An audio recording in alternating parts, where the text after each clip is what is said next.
Yo, yo, yo. Last but not least. BROOKLYN. BROOKLYN.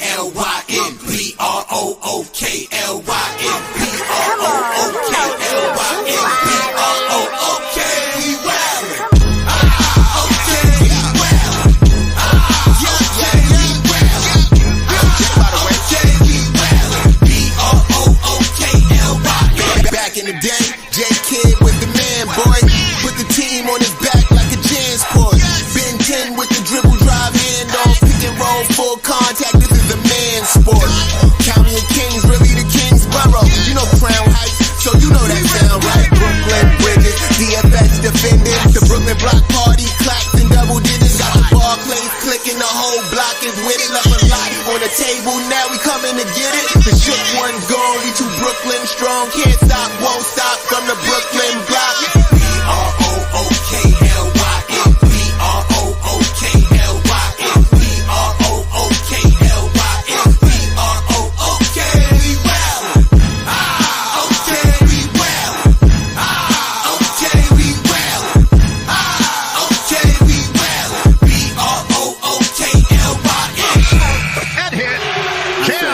Just give me the ball, I'm fitting the score next. My J is all net, me and Jay is just all next.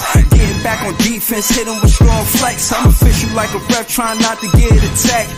And we go hard on Brooklyn, that's a promise. Watch me like a Cam, cause it's my time. Make sure watch me like a Cam, cause it's my time. Switch, they can't guard me, especially side the Barclays. Spin between crosses, I can score with both hands. Midi flawless, and I get to paint like an artist. I'm a boss smith, so you should respect my handle. I see the big picture with the nets like a mantle. In the future, I see us as champs too. And when we do, I'ma do a Brooklyn dance move. The sturdy or Millie rock like a fan do. That's a bet like my parlay on FanDuel. BROOKLYN.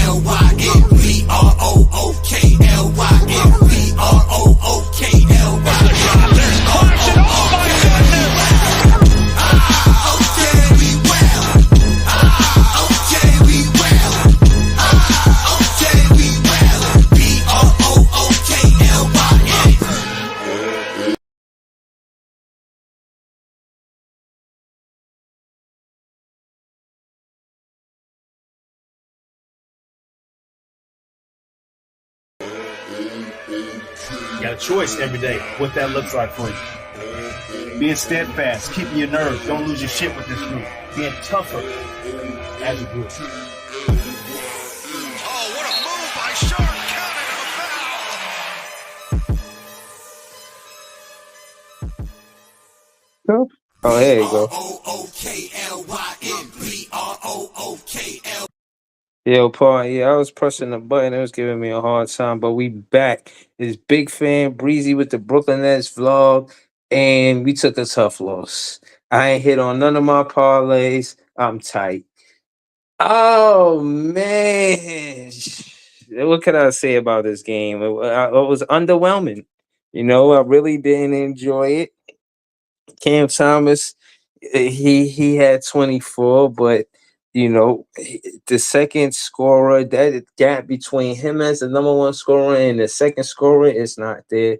When he's out of the offense went on a stagnant drought, seemed like 3 minutes off. Schroeder did what he could. He can't do it on his own. Jalen Wilson, I feel like he should have got more shot attempts. I didn't like how he was played tonight. I feel like his minutes he didn't get the minutes that he deserved and the shot attempts that he deserved. I feel like Zion Williams got more opportunities, maybe because Zion Williams is a better defensive player than a Jalen Wilson. But at the same time, I think Jordy Fernandez got to find a way to play both of them because Jalen Wilson can help with the scoring, and you could see that's where the problem was. Our defense wasn't atrocious. We did well on Paolo. Wagner, he went off, but there wasn't many. It wasn't like he dominated. You know what I'm saying? But ultimately, there's a lot of things that I dislike about tonight's game. And as a Nets fan, I'm a little upset. You know what I mean? I'm gonna be honest. I feel like the first two games between Atlanta and Orlando, we could have played better. But before I get more into it, I want to say shout out to the chat, shout out to Leaf, Joey, Iceman. Yeah, I see that Nick fan there, man. But shout out to you because you be supporting the show. I appreciate you. I appreciate you, bro. Shout out to Beeman Boy 81. Shout out to Daniel Berry Sports Highlights. You know what I'm saying? Shout out to all y'all. We gonna get into that. We gonna get into Kuminga. I went to BKNY Hoops page. He was talking about it. He was talking about trading. I heard him call me a fanboy after I left. I don't know what that's about, but they never got into trading hoop. Trading hoop for Kuminga. We'll get into that as well. I want to know your thoughts on that. But ultimately, this game was a tough watch. You know what I mean? I don't feel like we really had a chance, even when the score was close. It didn't look like we was doing anything to pull away and you know what I'm saying, be successful in winning this game. For the most part, I feel like for uh for us to have the pace, we need to have better scoring. You know what I'm saying? Orlando is a tough team, but I think we did a good job on Boncharo. Cam Johnson, I feel like his 12 points was hard to watch. He missed a lot of shots. He doesn't do enough for 35 minutes. 35 minutes, 12 points. I'm not really jacking that. Ben Simmons, he had some possessions where he was aggressive, but for him to make 40 million, I'm gonna need more of that. 7 points, 6 boards, and 3 assists in 24 minutes. That ain't good enough for me. I thought DFS played particularly well, like for 15 and 6. He looking like he want to get on a championship contending team. If this was a tryout, he did well. Cam Thomas shot poorly in the first half. But again, everybody always talk about him in the offense. But what about his 3 assists? And he could have had more had Cam Johnson knocked down more 3 pointers. And he had 6 boards. For him to be such a quote unquote small guard, he does well on the rebound. He had 5 rebounds last game. He had 6 rebounds this game. And in my book, a guard getting 5, 6 rebounds is good for me. If whether it would be my favorite player, Cam Thomas, or not. Claxton, he looking like a head case, man. I don't know what's going on with Clax. He been playing subpar. I don't know what's going on with him in his head, his headspace. He coming off of the bench. Maybe he's disgruntled because he feel like he shouldn't be coming off of the bench, and maybe he got an issue with the way that he's being played by Jordy Fernandez thus far. But I think Jordy Fernandez is trying to give him minutes, keep him warm, but not, you know, aggravate the injury and make it worse than what it is. Syer Williams, his 7 boards, his 7 points didn't go unnoticed, in my opinion.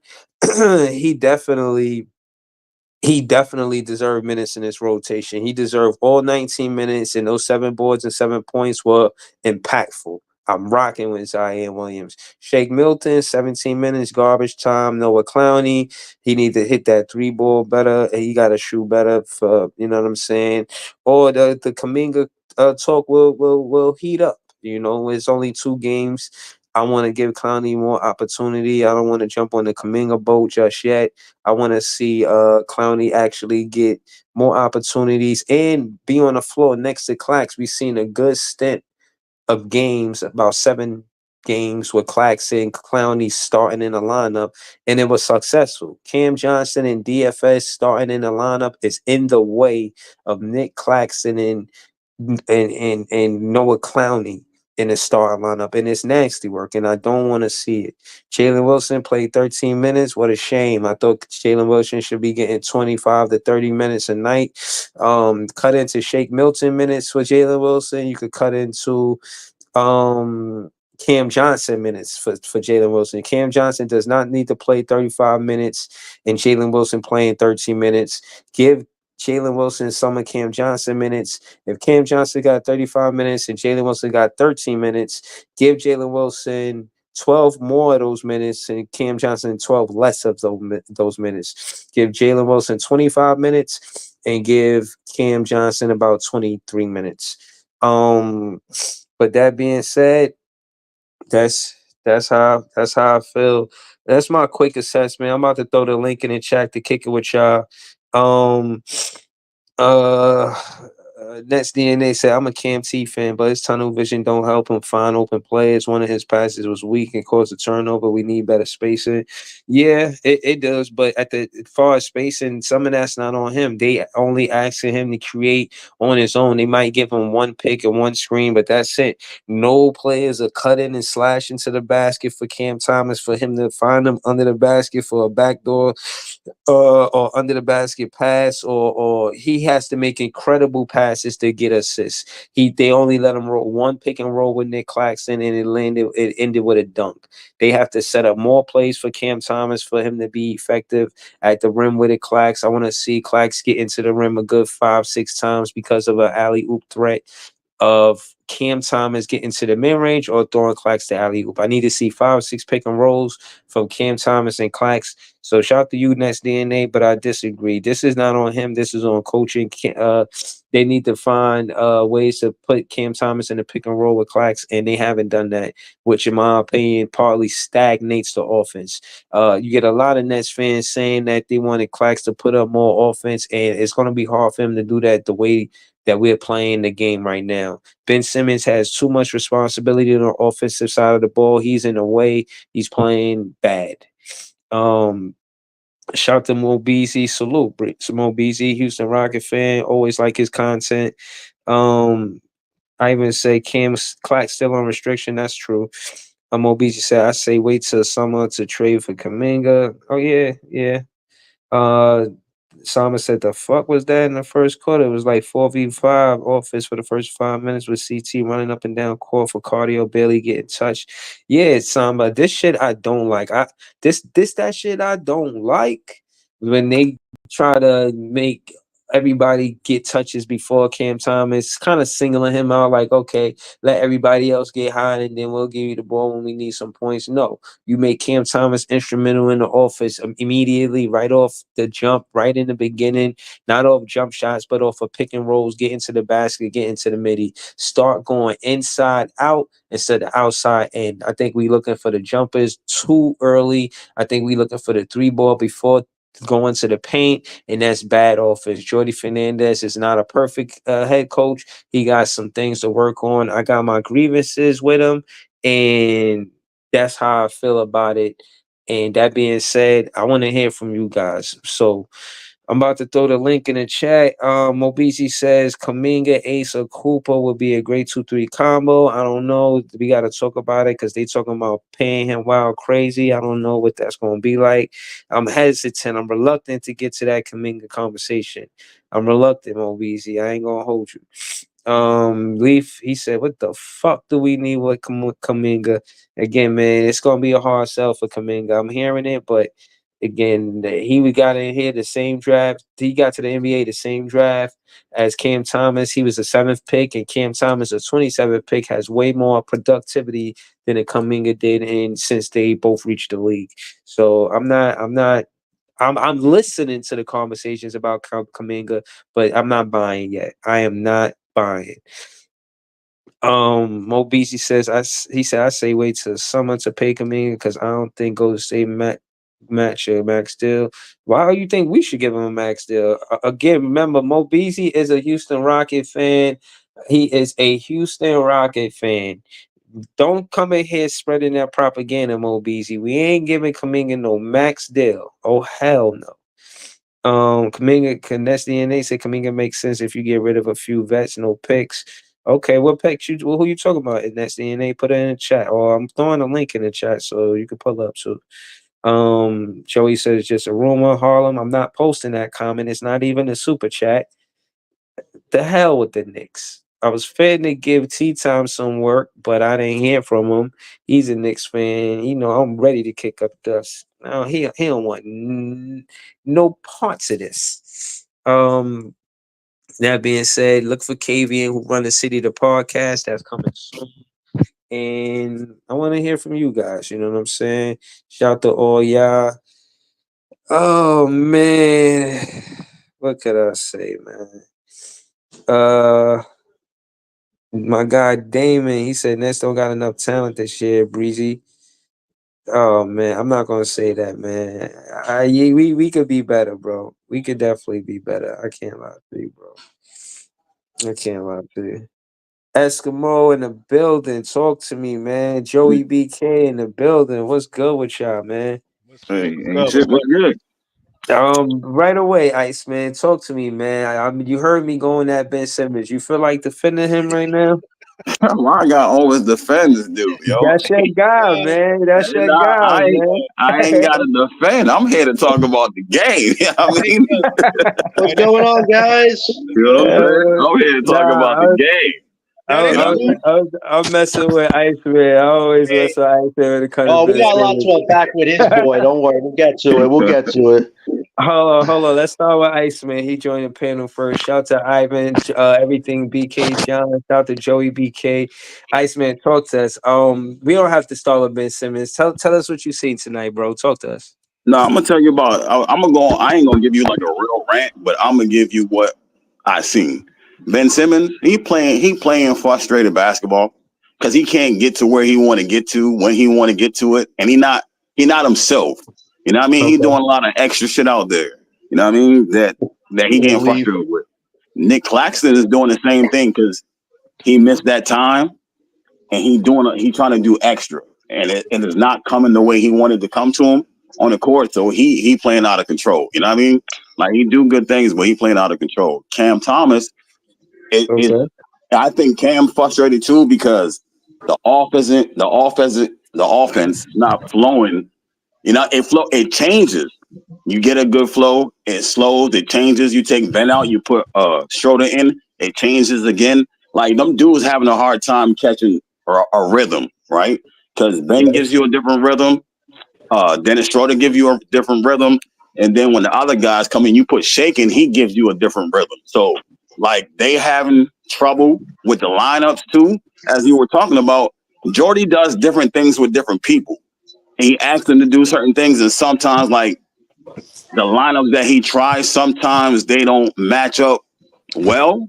You know what I Yeah. mean? So when you say like shit looks stagnant and shit like that, it's because of the lineup and the flow with the point guards or the flow. Like you don't have a center, you don't have Claxton, and he tries different things. So it looks today looked like a slow game. It looked like all right, like you know what I'm saying. Like you said, they had no chance of winning, but they gave effort. You know what I'm saying? Everybody gave Yeah. their effort.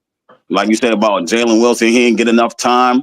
I But if I was saying about us winning, yeah, I don't want to be long. I don't, I want to go around and paint us. A lot of us is the fact that uh, when we did keep it close, we couldn't take the lead and pull away. You know what I'm saying? I think that's the lack of offense on our side. But go ahead, Iceman. Before we continue, go ahead.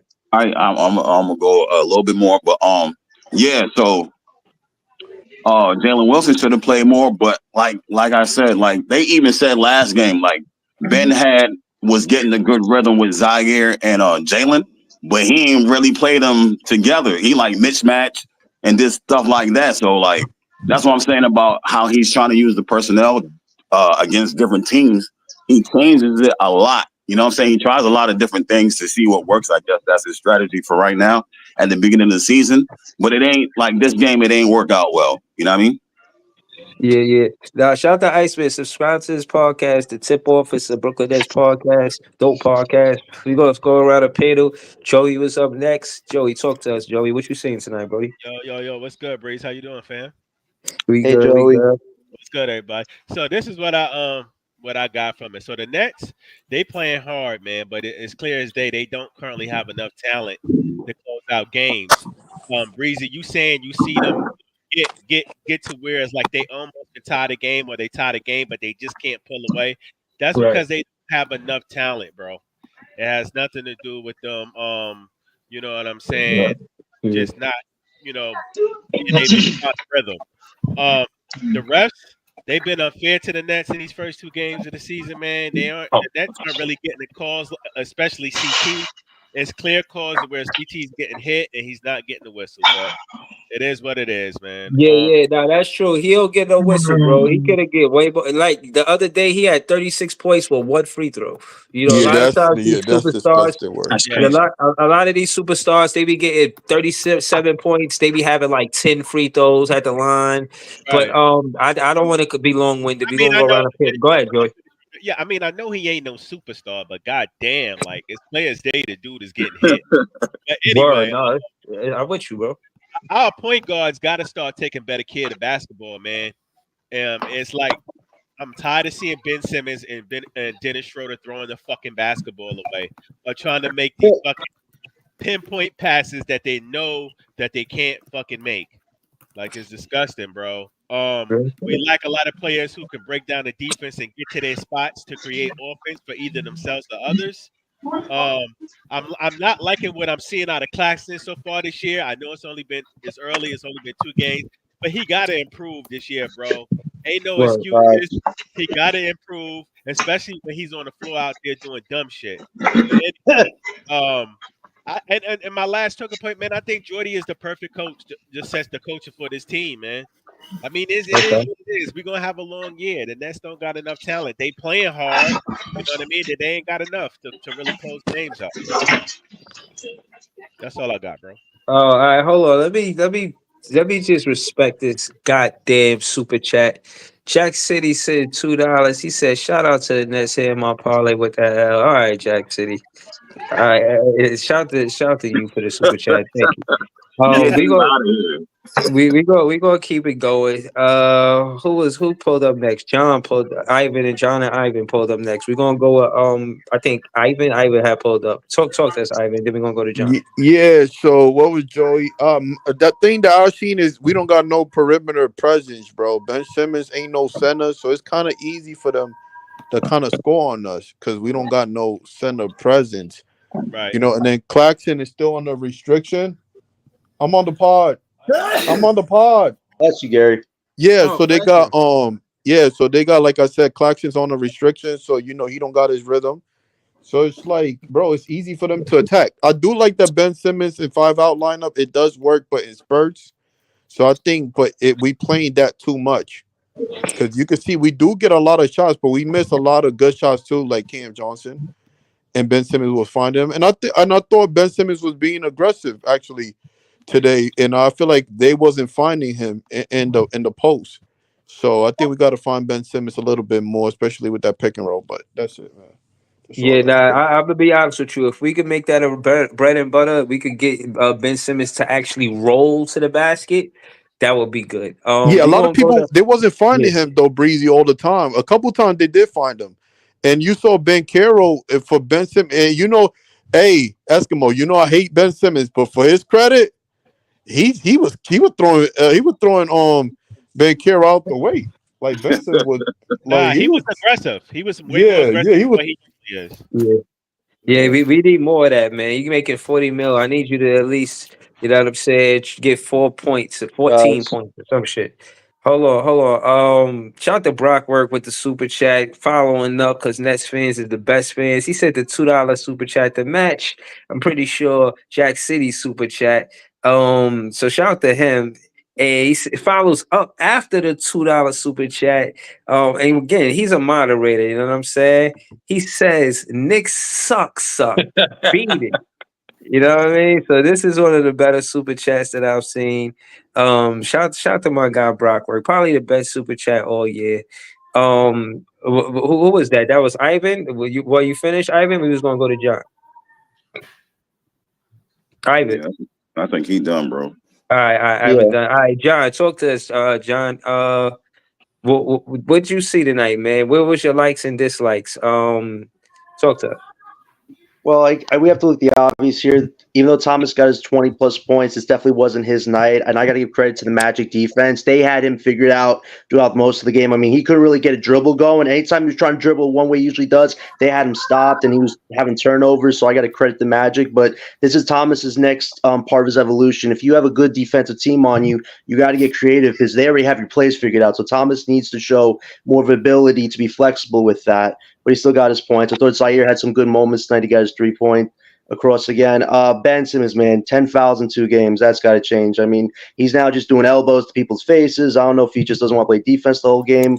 First half, he took one fadeaway jumper, then disappeared. I'm like, oh, my God, is he going to show us one thing? Doesn't go in. He's going to hide. But I will give Ice some credit. He did go to the rim twice and get fouled, and he made a few free throws. I know he knocked Paolo on his ass. That was never going to be on any of my bingo cards, but he did show a little bit. But like Breezy says, man, you're making $40 million. Go to the rim. And Claxton, and Claxton, man, listen, you guys make some valid points. I don't know what is up with this guy. The first game, some people said I was overreacting, but the second game, we have an offensive play. You slap the dude's arm, then you want to fight the ref, and you need Dennis Schroeder to get you off him. Like, come on, Claxton, grow up, dude. You're making $100 million. I know you got the word punk tattooed on your lip. Don't go Dennis Rodman on us. Don't start with the color in the hair and wearing jewelry after this, man. Claxton's got to chill out, man. Focus on the game because Iron Eagle said at the end of the game, Claxton looks disappointed. Well, grow up, Claxton. If you want to be a leader of this team, you want to be the big dog, show it on the court. Don't do a little powwow shit. We don't need that, man. Brooklyn basketball is better than that. He needs to get better than that. If I see this even more, we gotta start thinking about if Claxton really is a foundational piece or is just a piece we gotta get off of, because this is not looking like the investment we thought we could get with him. And that's about tonight. How about you? Listen, before we go to Nets for Life, shout out to you for joining the panel. And we got Leaf and Gary here. I just did a podcast with Gary Fire. We're gonna get to it, but to your point, bro, I feel like the dude Nick Claxton has a right to be upset because on some real shit, Claxton Clowney is better in the starting lineup than DFS and CJ. They playing the big contracts. They putting Ben Simmons in the starting lineup because all the expectations around you and your contract. And he ain't really showing up. Sit his ass on the bench. I'm with you on that, John. And also I'm with you on the fact that, again, like I said, like we said, we pretty much agree on that. But again, not to be long with it. Thank you, John. Y'all already know Leaf. Gary and Nets for Life. What's your name in the chat, Nets for Life? You this first time on the panel? Yeah, it's my first time. My name is Edre. Oh, all right, that's what's up, bro. Nice meeting you, man. Welcome to the panel. Nets fans, to the best fans. I know you part of that. Did you see the game tonight? Yeah, I was watching it, man. There was a couple of times I had to like close my phone and stuff. The first half misled me a little bit because, like, we kept it close. But, I started thinking about what Ben Simmons said after that interview from the last game when he said something about how, like, he was thinking one thing, but the players were doing another. So it shows there's no cohesiveness yet, and that's going to take some time, man. And I don't even think we're going to get that cohesion for another, like, 10, maybe 20 games. Like, everybody's doing different things. You feel me? Like, not everybody's on the same page. And it's going to take some time, man. Whatever win we get is going to be a hard-fought win, and everybody's going to have to be on the same page. All right, yeah, no, I'm with you on that. I think cohesive take experience. It's only 2 games, and I mean, we started last season 0-2. The next game, the home opener is the Bucks. Sunday we play 7:30. Hopefully we can win that game. I'm gonna watch the post game interviews, see what they saying. We're gonna get back to it. Shout out to Nets for Life. Again, I don't want to be long winded. It's a big panel. Hopefully the chat is hitting that like button, hitting that subscribe button. The next 2 guys up. Thank you. Ant, you say your name is Ant? Me? Yeah, Edge. Edre. All right, thanks, Edre. I appreciate you. We gonna go to Thank you too, man. Thank you for making this happen for all us Nets fans. You feel me? Nah, it's all good. It's all good. We here for it. Nets fans is the best fans, man. Leaf, talk to us. Give us a quick commercial, then get into what you're seeing tonight. YouTube.com /athlete4788. I just finished the 3-hour stream of the game. Shout out to NYG, aka Popular Opinion Sports, who joined the podcast with me and for the rest of the game. Before I go off up in this motherfucker, bro, I just need to know: has anybody in here got a whistle? I could probably. No. I mean an actual. No. I mean an actual whistle in their house, like a whistle, like. No. I gotta go buy one. No, you gotta go buy one. So okay. So the one thing I could say for everybody up in here, we basketball fans first. That's the one thing about it. Listen, we all support the Nets, but we basketball fan first. Right. Listen, I feel disrespected as a basketball fan when I watch a team shoot 46 free throws. damn near 50. Now that was last game. I ain't even want to look at the shit tonight because I just called the game on some Marv Albert shit, and I'm just like, you know what? Y'all gonna keep disrespecting me. You might as well just hand me the second overall pick. Don't keep disrespecting me and just say, all right, yo, y'all not ready, y'all ain't got talent. Everything is foul. But Cam Thomas go to the basket with the same layup and he lands on the ground. That's not. We're gonna just keep playing through that. All right, fine. But overall during the game, I thought a lot I thought it was a good fight until about maybe like the last quarter when 1, 2, 3 calls got reviewed by the rest while we was down double digits. That's when I thought it was, and that's when I knew they was just like, yo, let's just keep reviewing the game, reviewing the calls until the Nets get tired, until the Nets get frustrated, until the Nets get worn out, and that's what happened. But Clax, I'm gonna give Clax some grace because he came off an injury. Clax came off an injury, bro, and a lot of the things that he is kind of, to John's point, man, he has seemed like he's going a little bit left, but he did come off an injury. But I am going to give him some grace. Cam Thomas, My Hero Academia. If I never seen the show, that's what he is. Cam Thomas is My Hero Academia. HERO, bro. Like a lot of times in the fourth quarter, that motherfucker is going full hero mode, man. He don't give a shit what it takes. So like it is what it is. Ben Simmons showed a little bit of guts tonight for about like a good 10 minutes out of the game. When he showed the lean, young Dro style motherfucker Paulo, bro. First of all, Paulo about 6'10", 250. Paulo ain't small. So when he showed the lean and laid his ass out, bro, and I was like, okay. They about the same size. They're about the same size. But the thing about that play, I know for a fact Ben Simmons is gonna sit out a game. So be prepared for that shit. I know for a fact, 'cause that shit hurt him. That shit hurt him a whole lot more than it hurt Paulo. It hurt him a whole lot more than it hurt Paulo. When you got a back injury, everything hurts. So the thing, every move you take, every single physical contact you take, everything hurts. You're gonna feel a little bit of it. You're gonna be like, oh shit, I didn't mean to hit that nigga that hard. And then you realize his ass didn't go back to the basket the rest of the fucking game. So I just pay attention to that. Now, in terms of everybody else, I think Zaire Williams, great defensively. His shot is actually going in. I always thought his shot was good. It just wasn't going in the preseason, but definitely his shot was going in. The point guard on our teams are typical. They're easy to figure out because they got the same fucking moves and the same fucking tendencies. We all know what Ben Simmons is going to do. Ben Simmons, while the shot clock was winding down, he did not look at the basket.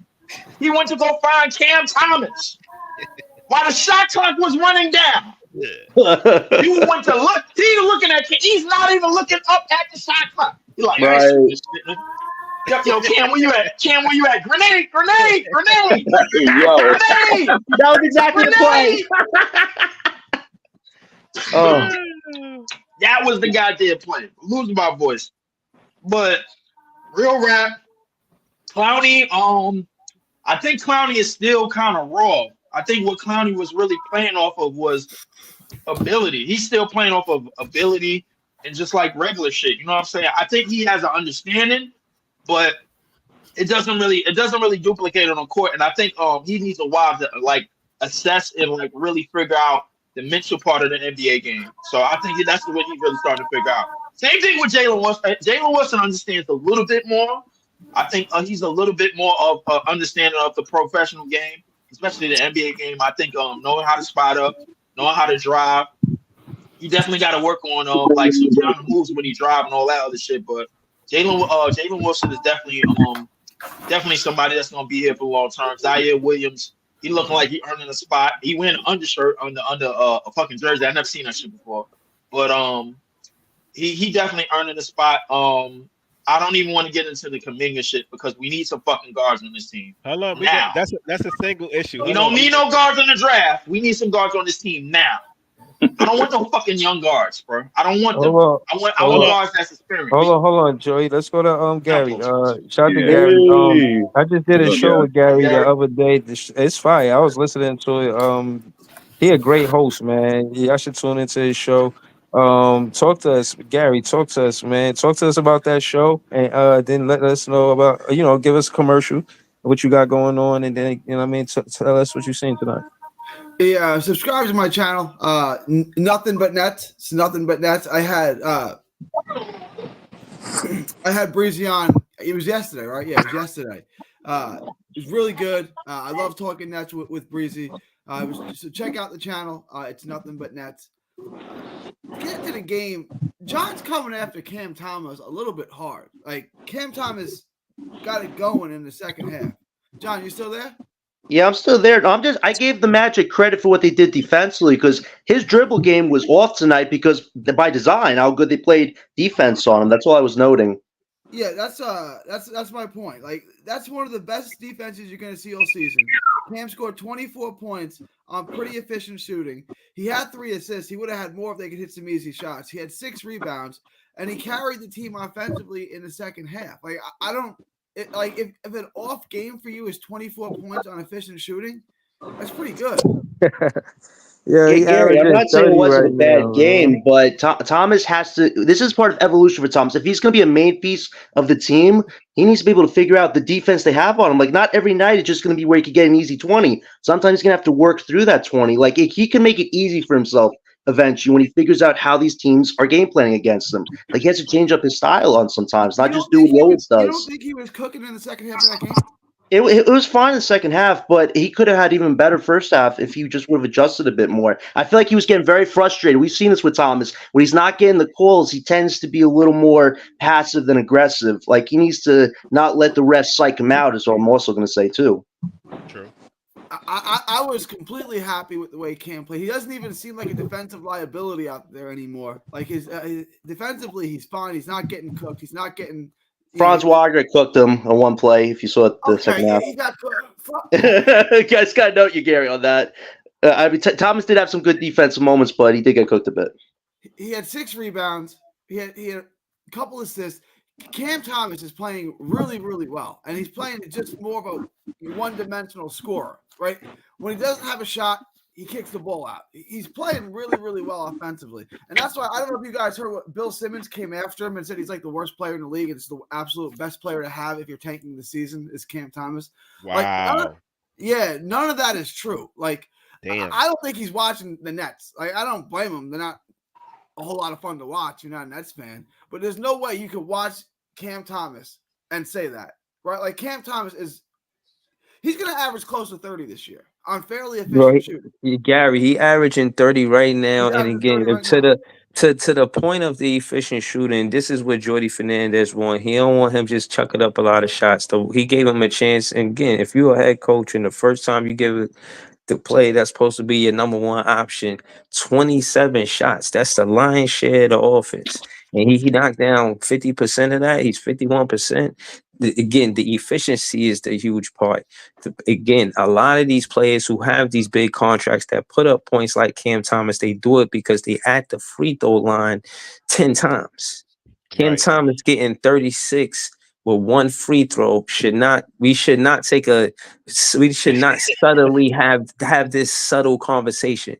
This is a heavy conversation because when you think about all of the players that average 30 plus, look how many attempts they get at the free throw line. The refs act like they don't got a whistle when they see Cam Thomas. Anytime Cam Thomas go to the paint, he don't get the whistle, bro. And he's a physical player. You know what I mean? He's strong, bro. I seen him. I don't think a lot of Nets fans is looking that deep into it as far as like, how hard Cam has to go for that 30 points. Like you said, I mean, he had 30 something points, but No. Joey, the conversation is efficiency to free throws. Right. These players that's got in these big contracts, what I'm saying is these points because of the free throw line. Cam Thomas get there without the free throw line. That's what I'm saying. Most of these guys is getting, like when Trae Young played against us, he had him almost 30 points, but half of the fucking points was from the free throw line. You know what I'm saying? That's what I'm saying. Cam efficiently gets his without having to get help from the charity line. So just imagine if he actually got calls. You know what I mean? it would be a little I bit think crazy. eventually he will start to get calls, right? Like, I don't know. Right now, he's not getting the calls. Once he Right. establishes himself as a star, superstars get calls. Do you remember this with like Paul Pierce? When Paul Pierce was first coming up, and I'm not saying Cam is Paul Pierce. I'm just using this as an example. Paul Pierce's first 2 years in the league, he averaged like 19, 20 points a game. They never gave him any whistles. Right, his third year in the league, his breakthrough year with Boston, where he averaged like 27, he got more points at the free throw line because he had established himself as a superstar, and they started giving him the calls. I think if Cam keeps doing this, he's gonna start getting superstar treatment, and that's gonna shoot his average up from 25 points a game to 30 points a game. Right, Gary, let me ask you this, and then let's go around the panel. And again, I'm asking because I feel both two ways about it. For Cam Thomas to be 14 and 20, again, I'm not leaving the efficiency conversation. For Cam Thomas to be 14 for 27 in the first game and he got 27 shots. So yeah, I see Cam Thomas start off slow this game. Is Jordy right for not giving him the extra 10 shots and kind of trying to spread the ball and spread the offense? Or should have Jordy Fernandez gave him the extra 10 shots and let him take 27 shots again, hoping he heat up? Because that's the kind of player he is to me. Like even when I seen him with like 5 points for a long time, I'm like, it's no way they keep Cam Thomas under 5. Like in my mind, like it's inconceivable that he's not getting 20. Like, can I comment on that real quick? Yeah. So, like, I agree. I want him to shoot as much as possible. Like, if he can create a shot, if he gets a look, I want him to take it. He's my best chance of getting a bucket, right? Right. I want to win the game, so I want him to get as many buckets as possible. Jordy Fernandez has a tough task here. He wants to win, but he also has to build a system, right? And to build the best system, it might not always be to have Cam Thomas take every single shot, right? Like, I got to build something here. I got to work players in. I can't have Cam going 1-on-5, even if that is the best chance of getting a bucket this possession. I need to establish an offense here. You know what I'm saying? Like, Jordan's got a tough job here. Does he just give the ball to Cam and say, Cam, get us a bucket? Or does he try to build an offense that gets everyone involved? But my thing is, I want him to figure out how to make Zaire Williams and Jalen Wilson in the game. Like it's an either or for him right now. You gotta take Ben Simmons out. You know what? Well, that starts with training the vets. Exactly. That's what starts with set him on the bench, man. Plus minuses this year. You know what his plus minuses this year? Who you talking about, Ben Simmons? Yeah. I don't know his plus minus now. Minus 27. Oh, jeez. Good gosh. I'm not even hating on the guy. Like, why is he? He's not going to be on the team next year. He's got minus 27 this year. Just give Zaire and Jalen Wilson the minutes. All right. Do me a favor, right? Put one of them at center and see how this game turns out. You know what I mean? Do that. That was cruel, bro. Like, do that. Let's see how the game turns out, right? Because like I said last time, it's how the roster is constructed. If you take another point guard, Gary, and put him at point guard, take Ben off this team, you have absolutely no size on this team. You're going to get terrorized more than we did tonight. So having Ben Simmons is like a luxury at this point right now. You know what I mean? Nah. I can't let you do that. I can't. I'm gonna do it. Hold on. Hold on, Iceman. Let me just say some things that I consider luxuries. Jacuzzi with my lady in AC. That's luxury. Walking the beach because I got the day off for work. That's luxury. You know what I mean? That's the kind of stuff that's luxury. When I think of Ben Simmons playing basketball, that's not luxury. You know what I'm saying? Like, he cooked you on that one. Shout out to you, I can't let you do that, bro. For the way this team is constructed, bro, right now, that is. You know what I mean? Like, if you don't see it like that, that's cool. But like I said, let them sit on the bench, get yourself another 6'2" point guard, and let's see how the game works out. You know what I mean? Why the point guard got to be 6'2"? Most of the point guards are 6'2". How many point guards are 6'10"? You know what I'm saying? Like, and playing center. How many 6'10" point guards could actually play offense for 4 quarters? You know what I'm saying? I'm just saying. How many I'm just point? saying. How many point guards is putting up his numbers as far as points? How many point guards got to play center? You know what I mean? So you saying It's a give and take. It's a give and take thing. It's a give and take thing. He's doing a lot, bro. all right? So you're He's doing a lot. hold on. Hold on. Your defense is A lot Ben of Simmons- what? Hold on. Your defense is Ben Simmons is not scoring the ball because he's playing center. No. I'm saying when you got to do multiple things, if you put another point guard, is your point guard playing center? Right? Is your point guard? Does your point? If you take Ben Arthur's team and you got another point guard, which one of them is playing center? Are you putting Cam Thomas at center? Or are you putting your point guard? Are you putting Dennis Schroeder at center?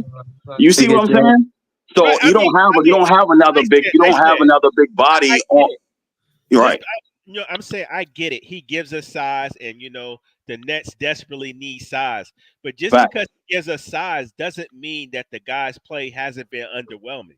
I mean, I ain't say that. I'm just saying like Gary just said, if you take him off, give another point guard, bro, you don't have nothing. You don't have anything. But what about the 10 fouls, Ice? How do you explain his 10 fouls? I mean, he's elbowing people, literally. Like, it's not even good defense. He's literally just going into people. That's not defense. I just said him, Cam Thomas, and Nick Claxton is playing frustrated basketball, bro. They're playing frustrated I don't know what Claxton's doing. He's going through emo phase. Ben, he's just not trying some of the time. Like with Thomas, I understand Thomas. He's trying to get to the free throw line, but refs ain't giving him the call. I understand it, but Ben and Claxton need to get this shit together. Let's be honest. Let's call it out. I agree. Come on, man. One guy's making 100 million. One guy's making 27 million. The other's making 40 million. That's almost 70 million, and that's what I'm getting on the court. I'm getting a guy with 10 fouls. I'm getting a guy who's slapping people's hands. Get out of here! If you want to play Brooklyn ball, go play with the G League, man. I'll get Killian Hayes up here. I'll get your boy Amari Bailey, Gary, and we'll cook.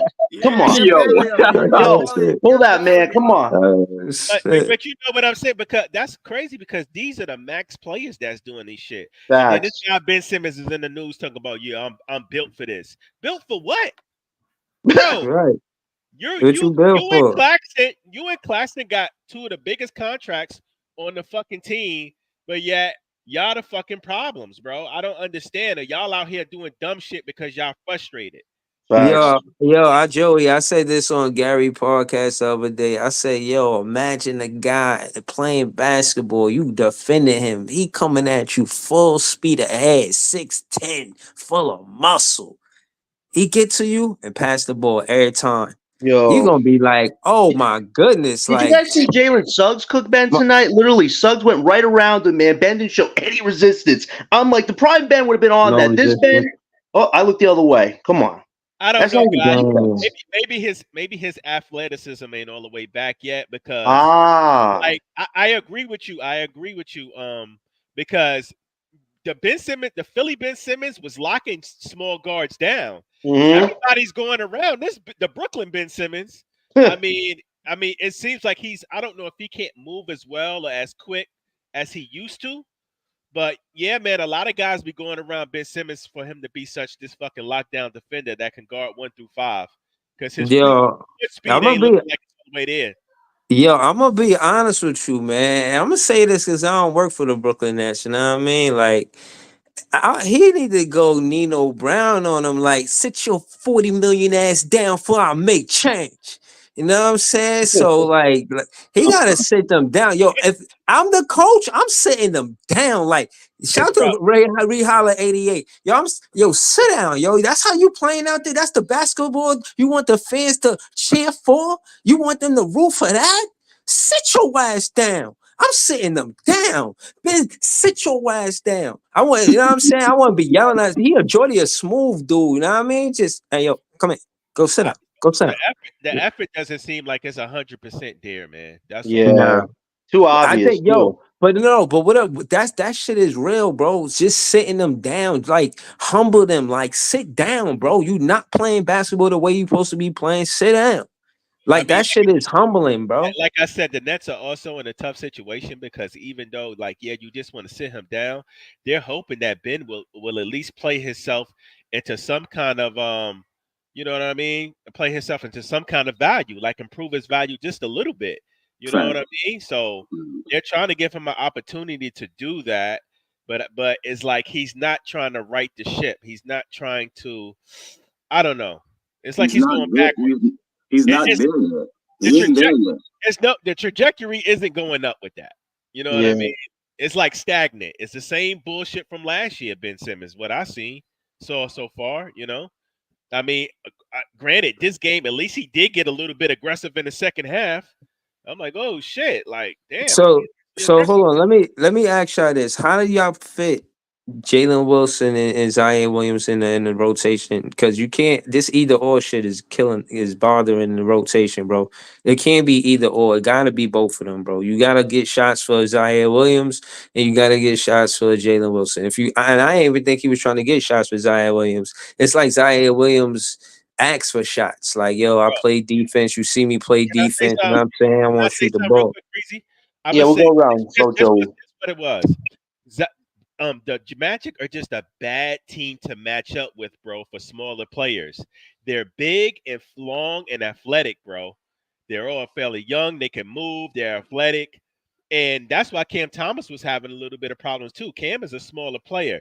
So I say that to say this. Jalen Wilson is the same thing. He's not no athletic dude. He's not big in stature. Everything Jalen has got is off of his grit and his just pure skill of basketball. He's not an athletic guy, nor is he a big guy. So a team like Orlando would bother him. Now Zaire, he's tall, he's fast, he's athletic, so he kind of matches up a little better. You know what I mean with that team. I think we're going to see this as the season goes along. Those big athletic teams, players like Jalen Wilson are going to have a problem with because he doesn't have the tools physically to keep up with that type of game. You know. Yeah, yo, on some real shit, bro. If shout out to A Tracks D when he said, "Yeah, right, humble their ass." Shit, I'm ready to see Gosh. Quay.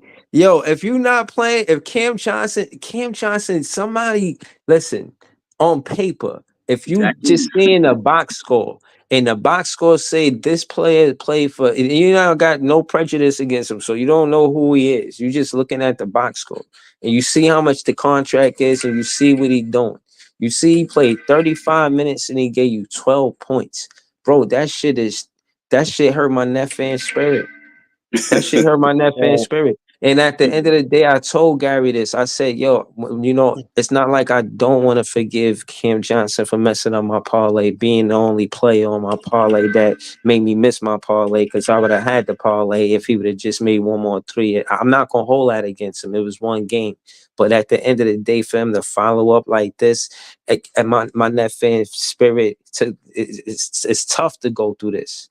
And I knew this. I was prepared for this, and I ain't know Cam Johnson to be the culprit. You You is know, who to, you is who you thought he was. yeah, He man. is but he to is who you Joe, thought he was. but That's the but to I, Joey's but I point, said right? I said that to say if he playing bad, put Quee in the game. He played 35 minutes. I But want to see Quee. I want to see him. I Yeah, like exactly. Quee. I Johnson, want to man. see him Put play. him in. let Ice back up.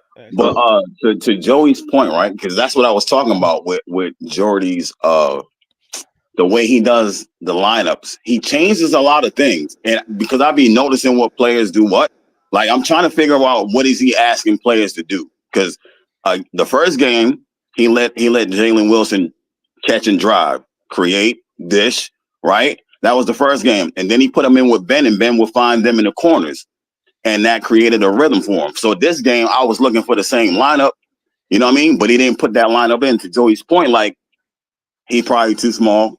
He doesn't, you know what I mean? His energy is good, but he's not going to match up well. So he didn't run it like that.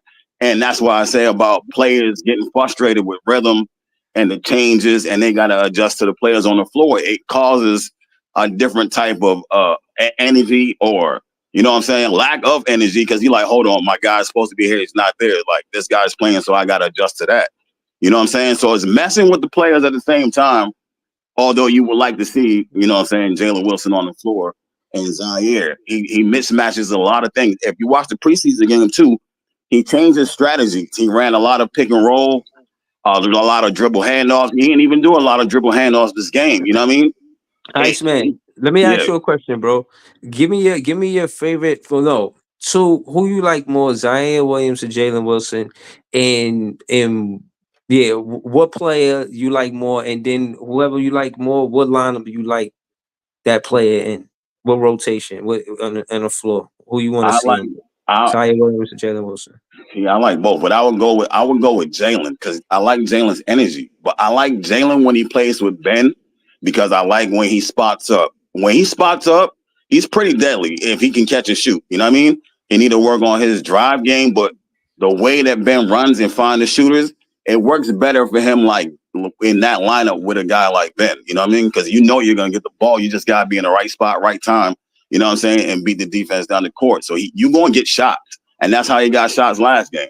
You know what I mean? With Zaire, I don't mean to go to Zaire, but Zaire does a lot of rebounding. He does a lot of dirty work. You know what I mean? So, Yeah, Right. right, you know what I mean? They got two different games, right? But Zaire can spot up and shoot sometimes. It's not as consistent as Jalen's. But Correct. you know what I'm saying? He can create a little bit for himself. You know what I mean? Right. Yeah. yeah, I agree with you, but Jalen. I want to be long winded. LBL just joined the panel. Shout out to Cap. What's good, Brody? Who you LBO. like better, Zion Williams or Jalen Wilson?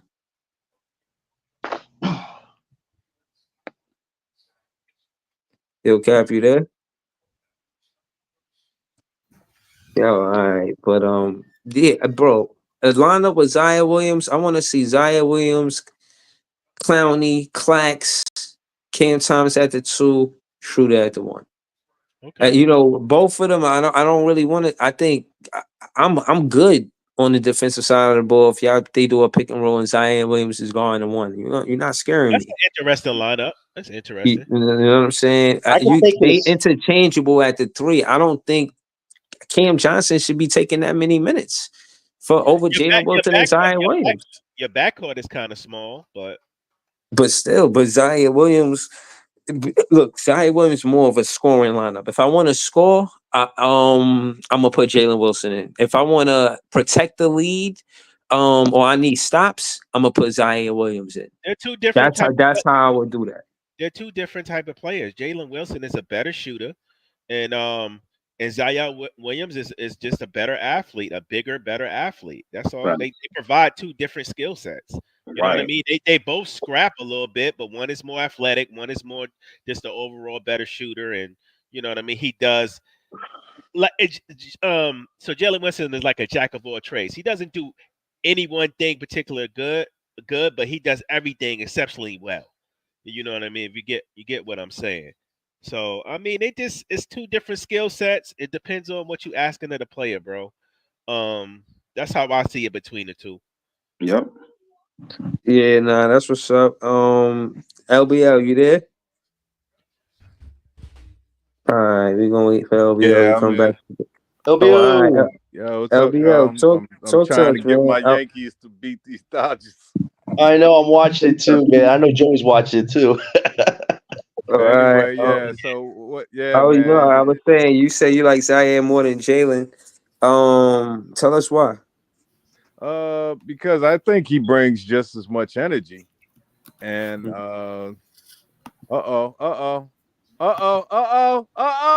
it out? Is it out? Yes, Let's You on go!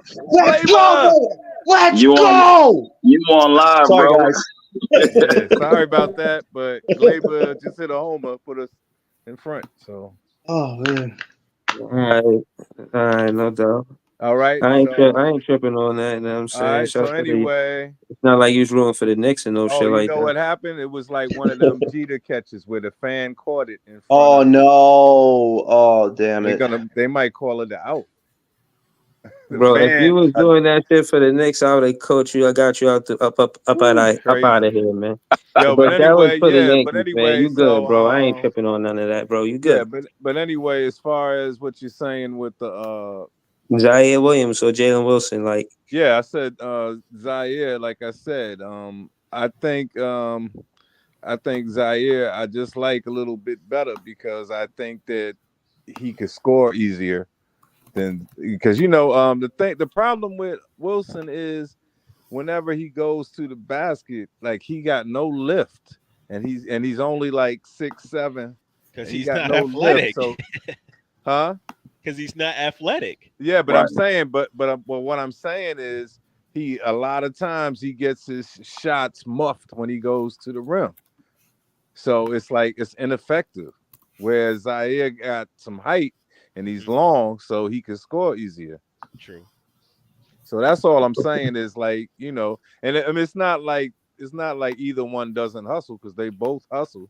And definitely Wilson is stronger than Zaire, but still all that strength doesn't mean nothing if they're just gonna block it when you come in the lane anyway. True. And again, I just want to say this not to pit them against each other. I just seen that's what Jordy did. I don't want it to be a either or. I want it to be an and. I want Jordy to find minutes for both players. Because I But feel like again, Cam I Johnson will getting say this 35 minutes on that is first it's run. a lot of minutes for 12 points. Yeah, I will say this though. On that first run, when we took the lead and everything in the first half, that was Dennis Schroeder. It was like when Ben went to the bench, we got better. That's fact. That's a fact. And then, so for That's me, true, I'm Iceman. gonna keep saying this. It's like he's gonna have to start looking and seeing, F the 40 million because it's gone whenever, at the end of the year. But it's like, do you really want to keep this guy around to keep playing?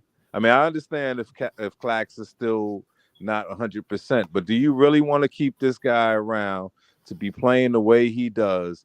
Like for the whole year. And to me, that retards the rest of the team because there's less guys getting minutes and getting experience and exposure, So to me, I don't think it's a good idea. I'd rather just buy him out. It seemed like they just scared that, he might join the Lakers or he might join the Warriors. And then all of a sudden, those better players on those teams will make Ben look better. And then he started going all crazy and shit. Yeah, but it's like, who cares? We don't Yo, care I was about waiting for that. I was waiting for that. Hold on. We got Scott. Scott just joined the panel. Shout out to Scott. What's up, Scott, everybody? talk to us, man. I mean, from what it seems like, and I'm not saying we don't need Cooper or Ace Bailey. I'm not saying that. I'm saying, but at the point guard position, we looking real bad. You know what I mean? So, what do you think is the most important position we need help at right now, based on these two games? Because again, from your, I don't want to be long winded. How do you feel about what you've seen tonight?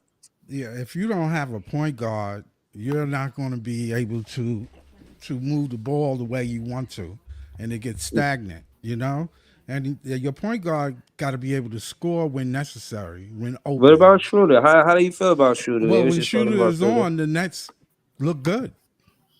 Okay. When Schroeder's on, but he's iffy sometimes, Facts. So as a point guard, you can't turn the ball over. So he not leading the championship team. That's what you're saying. Right. You can't turn the ball over. The ball. When So you turn do you the think? ball over, Let me ask you this, and hypothetically, and I don't want to go too far from this. I want to go to Gary after this. Do you think that we need a top 3 pick as a point guard in the draft, or could we get one out of the Bucks or the Knicks pick? I personally feel we could get a good point guard out of the Bucks pick. But yeah, how do you feel about the point guard? Yeah, because position? Do we need that top 3 pick, or could we get one later in the draft? You don't need too much scoring. Your point guard don't necessarily have to score 30 points, right, to be effective. You just got to be able to not turn the ball over, make the offense move, put the offense in motion, and make the right passes. Mm-hmm. As a recent point guards, when the last time a point guard been a number 1 pick? I can't even remember. I don't remember ever. But Kyrie. I know you one heard of thing. that guy I heard named somebody. You heard I that guy somebody, named Derrick I heard Rose? somebody say one thing about, like, when Cam Johnson came in the game, he's been shooting terrible. Yeah. When that ball swings around from Cam Thomas, he's wide open. He's missing his shots. He's iffy as hell, man. He's missing and they open shots. Yep. They are wide open shots. DFS too. He has to, DFS hit one, and it put pressure on Orlando. Once he start hitting, it's going to put a lot of pressure on them. But if you miss that shot, it doesn't matter what you do on defense. You got to score. Right. You have to score. You have to. You have to score when that ball swing around, because then that's putting too much pressure on Cam Thomas. Yep. Now they're they're gonna put their big defender on him. You see what I'm saying? But if you swing that ball around, and he did it in the first half, and he missed the shot So 3 what I'm times. saying, right? So what I'm saying is, again, I can see that the Nets need a point guard. 1, 2, Yeah. the Cam Thomas, when he's getting double, needs to pass it to another shot creator, Well, just as good as him. he did it in the first half. But The but first but he did it but in the that's what beginning of the I'm. game. I But looked at. that's what I'm telling you. I'm looking for out of Dylan Harper, Ace Bailey, and Cooper. Who's the best shot creator? Like, yeah, you got players, and I'm not saying it like that. I'm just saying we not weak at the wing. You know, with Jalen Wilson, Zion Williams, we not weak at the wing. We get somebody like Ace Bailey, he's finna explode. Cooper finna explode. There'll be definitely starting over Ace Bailey. I mean, Zion, Jalen Wilson, but Jalen Wilson or Ace, or from what I can see thus far, and I know it's a lot to say. For me to see Jalen Wilson and Zion Williams coming off the bench for Ace Bailey or Cooper, we strong at the wing, very strong at the wing. But I'm saying that to say Cam Thomas really needs to be passing that ball to a shot creator just as good as him. That's a fact. That's a fact. If other than that, it's gonna be hard for us to compete, bro. And a lot That's of these players can't put the ball on the floor. I love Noah Clowney, but he ain't putting the ball on the floor enough for me, bro. no, You know he what I'm can't. Well, saying? he He don't he, have the he could skill get to set the for it. he could get to the rim in 2-3 dribbles. I Can I need go him to be after more Gary? aggressive, man. He too tall not to be that aggressive at He the ain't rim, really man. got no bag like that. All this finesse shit is crazy, bro. Like I need some type of, you know what I mean, get to the basket type of But energy, we don't man. But really Like got too Breezy, many. We don't got too many especially players for my like that. power forward. As but I said Breezy, before, right? but Breezy, them dudes ain't starters in a Yeah, but that realistic ain't team. regular IQ for you to be that tall to just go to the rim. No, I'm just saying the guys that you mentioned in Zaire and Yeah. Jalen, they're not legitimate I NBA think he said starters. Clowney. He But said they're Clowney. good bench depth, though, LBO. We need a Right, good right, right. bench, No, no, man. no. I agree with that. I'm just saying that to say how we building this team. I do want to get Ace over Dylan because I don't feel like we should get a point guard with the top 3 pick. I think we could get one late in the draft. I kind of want the fans to agree with me with that because I don't want to miss on Ace or Cooper. I You know, think that's you what it's just take looking. the I don't best think we get player. Cooper You because don't I go think by Cooper go position. You get right, but best player available. but Facts. I mean, regardless, both of them play the same position.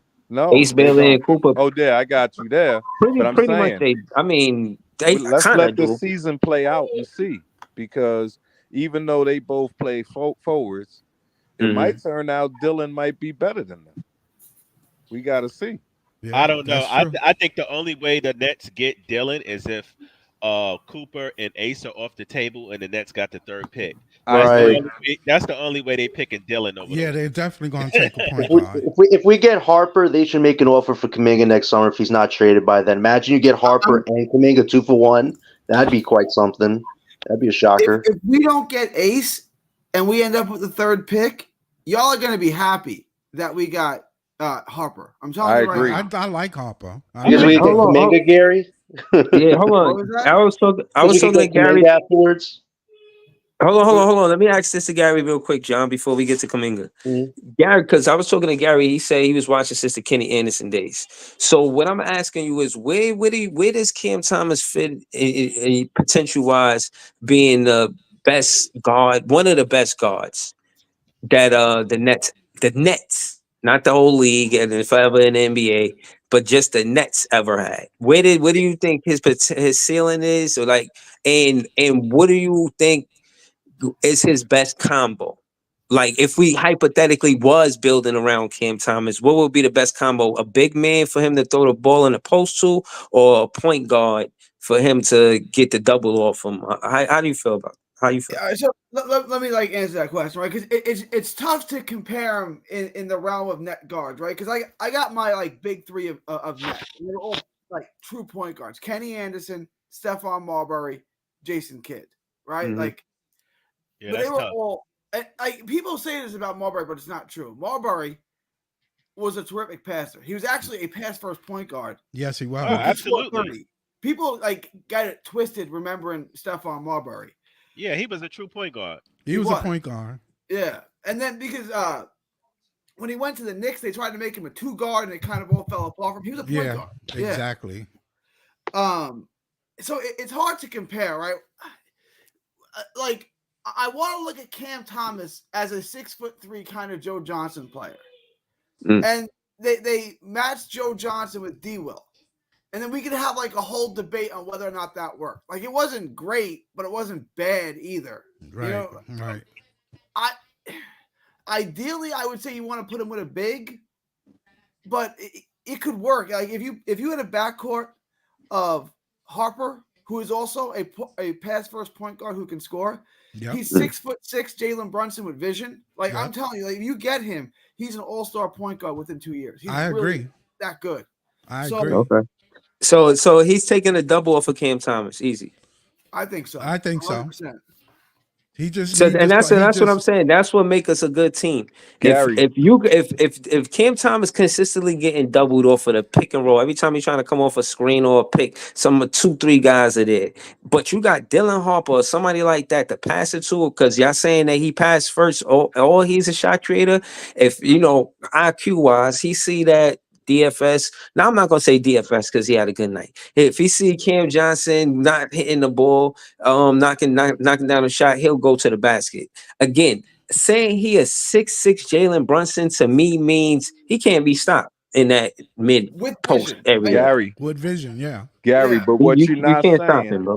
What you're not saying that might hurt Breezy's feelings is when you're saying in 2 years he might be an all-star point guard. What you really mean is he's got greater potential than Cam Johnson.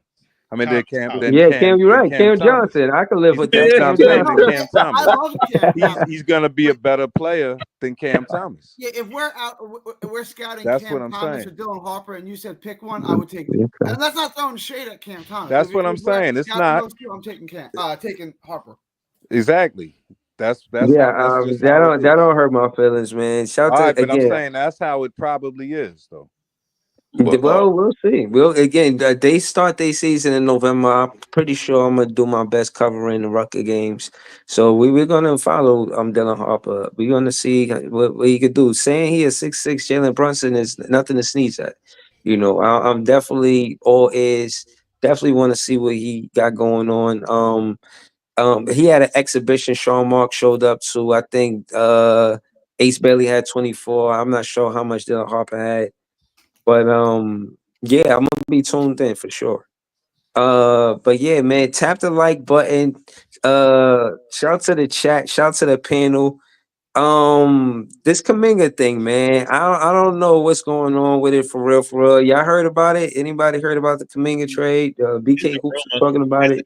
It's a rumor that Golden State might not pay him, and the Nets can poach him away because we got pretty much, the Nets are going to be in a lot of. Get used to it. We're going to be in a lot of rumor toss because we have the cap space and the draft picks. Like we're the perfect, hub to run trade team. through. Yeah, exactly. So trade bait. Yeah, trade bait. Yeah, they're just saying that the Nets can possibly poach him away because Golden State might not pay Kuminga. Right. So, but it won't happen. It won't happen before the season. Right. Because otherwise we got to look at, we can't trade for him and then not pay Cam Thomas. You know what I'm saying? Now they're saying this because again, the Nets have the cap space and they're saying that the Nets might be willing to pay Kuminga. I don't know.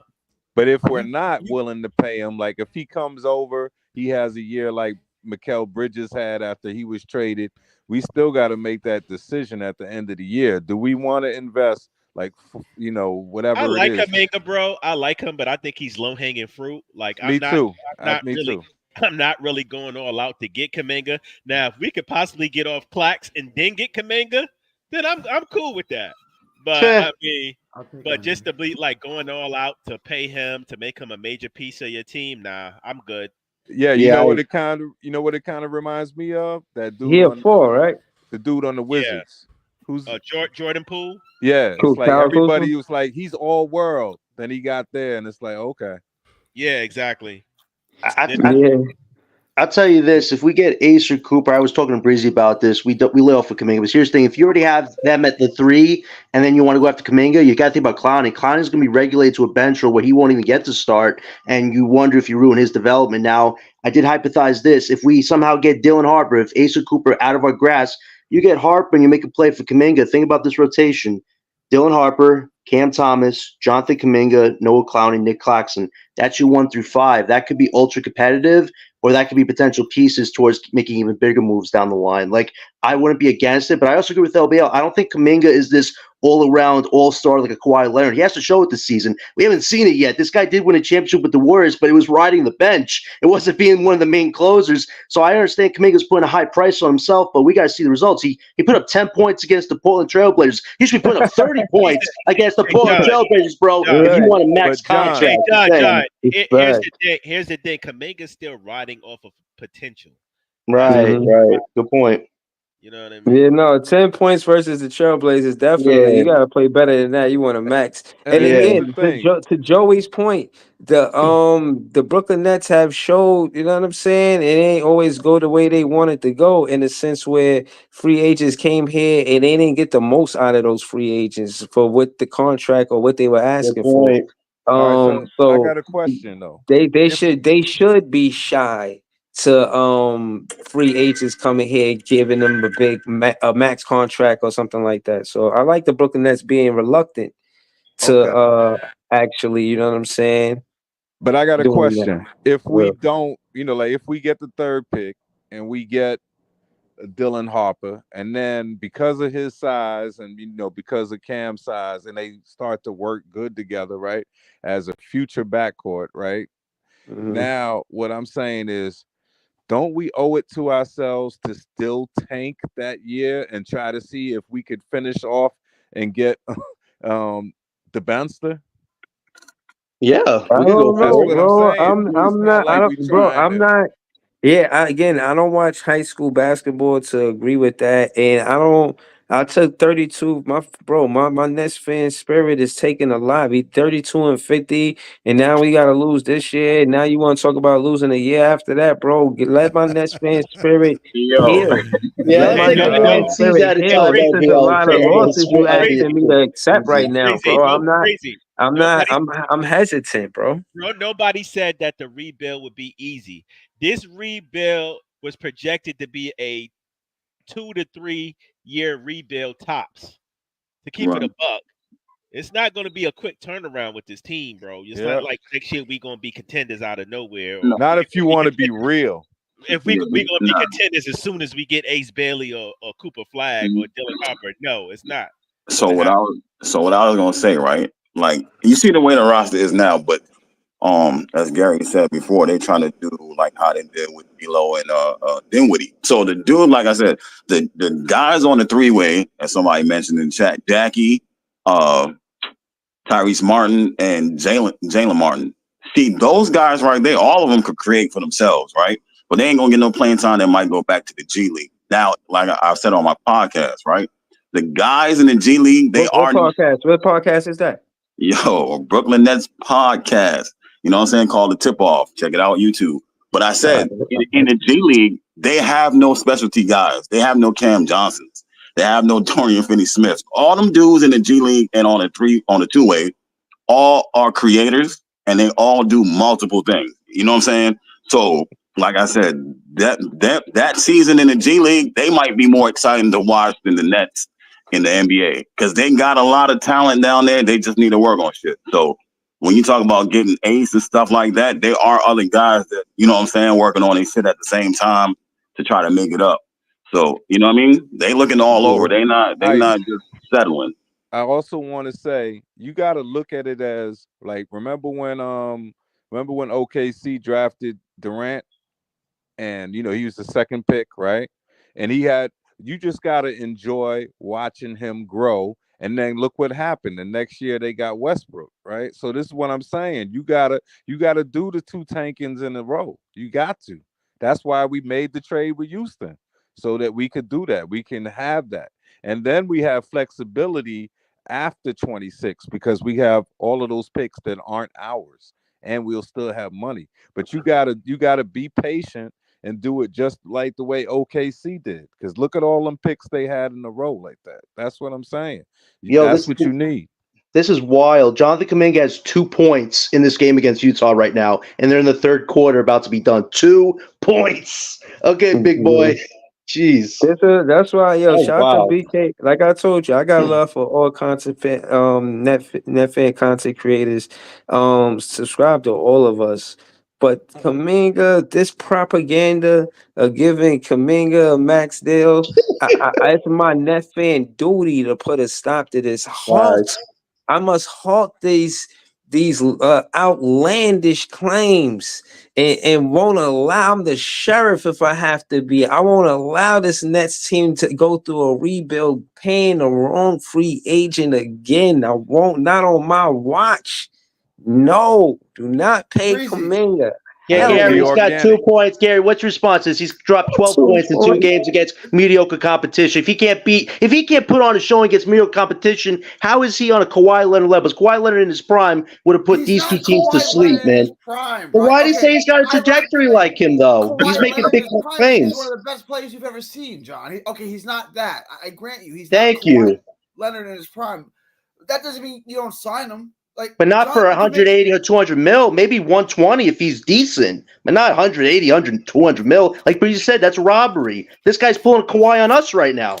Jalen Johnson just got 5 for 150. You don't think he's better than Jalen Johnson? I don't know if both those guys are on the top trajectory right now. They both got to show it during a longer process. Trey Murphy just got almost $30 million a year, $28.5 million a year.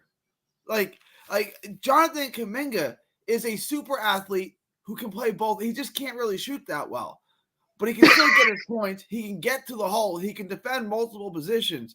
Like if you have a front court where you have Claxton, Clowney, and Kuminga at your 3, 4, and 5, you got maybe the best young defensive front court in basketball. Yeah, that's crazy to see. I like Trey Murphy. What? Because they talking about a trade, like trade him what? And what's his contract supposed to look like if we traded for him? Good point, You know Breezy. what I'm That's a good saying? question. Who would you rather have, OG or Kuminga? Because OG just got $40 million. Kuminga. Excuse me, bro. I don't know how OG got $40 million, bro. Yeah, And I he would must take have been. Kuminga. He threw Kuminga's somebody in the younger and headlock or stronger some than shit, OG. bro. Like It's he's still strong arming him over there. I mean, but like I said though, we got to look at it like Kuminga ain't really done shit in his league. Like he's still picking him up and paying him that type of money is a gamble. You're gambling on his potential. It's a bad gamble too. You know what I mean? So he ain't really proven that, and I get it. Like he's a freak of nature athletically. Like you said, he could go out 1 through 5. He's strong. The kid can run the floor. Like he's like for him to be that athletic and be that size is kind of scary. I get it. But I mean, he hasn't proven anything in this league. Everything you're going to pay him off is based off of him potentially being better than what the contract you give him. The question is, he's on the Warriors, and they looking for talent, but why isn't he getting a big role? So that's the question. Right. But not only that, like somebody said, it's a big difference between you being on the Warriors and you coming off the bench scoring a lot of points, or you being the 4th, 5th option, then you go into a completely brand new team, a young team, and you're the number 1 and number 2 option. It's totally different ball game. You know what I mean? I don't think he would be the number 1. Will he be able to handle? Can Kuminga be a number 1 or 2 option in this league? Well, not right now. I don't see it. I'm not seeing it. He won't be the number 1 or 2 option. So if why he was why- that good, why they wouldn't get rid why- of him. Right, but why even throw that type of money at him if he not though? I don't understand. Because every team has to spend a certain amount. You have to spend some money. Yes. You can't just be in the league and just say, "Oh, everybody get 10 million." Nah, bro, we ain't living in lollipop town. We don't gotta be. Well, that's a good term, lollipop town. Let's get out of that town, please. You know, they trying to. Come on, I mean, 2 lollipop points. town, You guys bro. got We the don't 2 have to be points fucking, against bro. Utah Jazz. That's not making a case to me why you should get 180, 200 million. Sorry, Bro, we just took on a $40 million contract from Ben Simmons, bro. Yeah. How much he want? How much does Kuminga want? 200 million. He wants the full bag. Yeah, Just points. No 200 million. Yo, Come on, Gary, remember we was paying that money to Allen Crabbe? Oh God. Alan Crab was getting banked. Gary, come on, bro. We gonna pull another Alan Crab here? He don't was, use Alan Crab I'm not anymore. trying to do that no more, man. That shit And is don't get me wrong, hey, Gary, don't get me wrong. I nah. like Kuminga. I'm a Kuminga fan, but I don't know. Is the juice worth the squeeze? Bruh. That's all I'm saying. No, Yeah, hell we don't no, want it no ain't. cum buckets, man. We good. Okay, Where'd you come you from, got- bro? hang on. You're gonna have, if you trade Cam Johnson and Dorian Finney-Smith during this season, you're gonna have almost $100 million in cap space. You have to spend To get who? Kuminga. You gotta 2 spend it. You points. gotta spend it. What do you want to spend it To on? pay Kuminga? Yo, let's go. Cook. That's bro. Hold on, wait. Time out. Gary. Bro, we need a fucking guard. We need a ball handler. We need creators. Kuminga gotta be set up. You like Trey Jones? He okay off the bench. I mean, but we don't have to pay him the money that Kuminga wants. No, I'm not saying you give Trey Jones. I'm saying you can sign Kuminga and still sign Trey Jones to run the point. You can get both of them. You have enough money for both of them. Kuminga want $200 million. Let's say you get. Let's be reasonable with that. Let's get Yo, 35 a year. crazy. So that's 135 for 4 years. 140 million. Is that reasonable? Wow, we gotta do it, No. man. 140. Hey, Gary, you want us to get Brandon Ingram $200 million too, right? Hey, Gary, Gary, hold on, wait, Gary. We got 6 picks coming up in this draft, and you want to give Kuminga $135 million? Well, we don't even know if we want to give Cam Thomas 100. I do. I want to pay Cam. I've made up my mind. I want to pay Cam too, but I don't know if I want to pay him 135. We got 6 picks, right? We got 6 picks. We got 6 chances at you. We got to spend money. I understand that. But the reason why we spend money this year on the players, on the 1-year contracts that we spend money on, is to be safe. It's to be cautious about who we throw the money to. One of the main reasons why $100 million went to Claxton is because it was safe. I agree. It was the safe thing to do. We don't just hand over money to Kuminga just because the Warriors wanted to hand him money, bro, and he won a championship with him, and we gotta pay him more than what we just paid Claxton who been here. Kuminga's better than Claxton. Kuminga's Whoa! Oh, damn, Gary. That's a dagger. I agree. He's better than Claxton. But when he becomes a net, how much better is he going to be when there ain't no goddamn Steph Curry throwing him the ball? That's true. All right. I mean, okay. But that's why I say he's not proven. You know what I mean? So he's not. The only thing that he's proven is that he can play alongside Steph. And guess what? In the last 10 years, anybody can play around Steph. Did you not see Buddy Hield the first night? Yeah. Anybody can play with Steph. Who do you? Okay, how much do you think he's show going to you get how in much free you agency? need a point He's guard. going to get $35 million. That's what they get. You going to let him go somewhere else? Yeah. Why do we got the question that the host initially asked? Why do we gotta pay him $35 million? Because we have the money. You're gonna have 6 guys next year on a rookie contract. You have the money to sign them. You have the money. It's sitting in your glove compartment. Just give it to him. But what he's saying? We don't have to give it to him. You know what we have to do? We can just save what we can save. Spend the money on 1-year deals. Yep. Get them out of here quick, fast, like we've been doing. Yep. Until 27, so we find somebody that's worth the trajectory and worth the time and worth the playing style and everything else to be on the same page with the trajectory that we're trying to build. We need somebody to build around, and we don't have that right now. You draft Ace Bailey. You're going to draft Ace Bailey, and then you build around Ace Bailey. Ace Bailey's your superstar of the future. No, you need more than one superstar. You need more. We need more than one person. Ace Bailey is a piece to the puzzle. Just like Cam Thomas is the piece to the puzzle. Just like maybe Nick Claxton right now may be a piece of the puzzle. You Gary, watch, Gary, And Dallas? there's question mark, bro. There's question marks with everybody on this team as of today, except for Cam Thomas. And did you watch Dallas last night? Yeah, I Even did. though, remember, when Dallas only had Luka, they were only gonna go so far. So they needed a Kyrie, right? So they needed different people. And so that's what I'm saying. One guy is not gonna take you but so far to build them around. And that's the thing that I was thinking about when Cuban was there, when Cuban was the owner. And I'm like, why is he not spending more to get guys around? You know why he's not spending? You know, I'm gonna tell you why he's not spending more, because he saw the new CBA coming just like a lot of people did.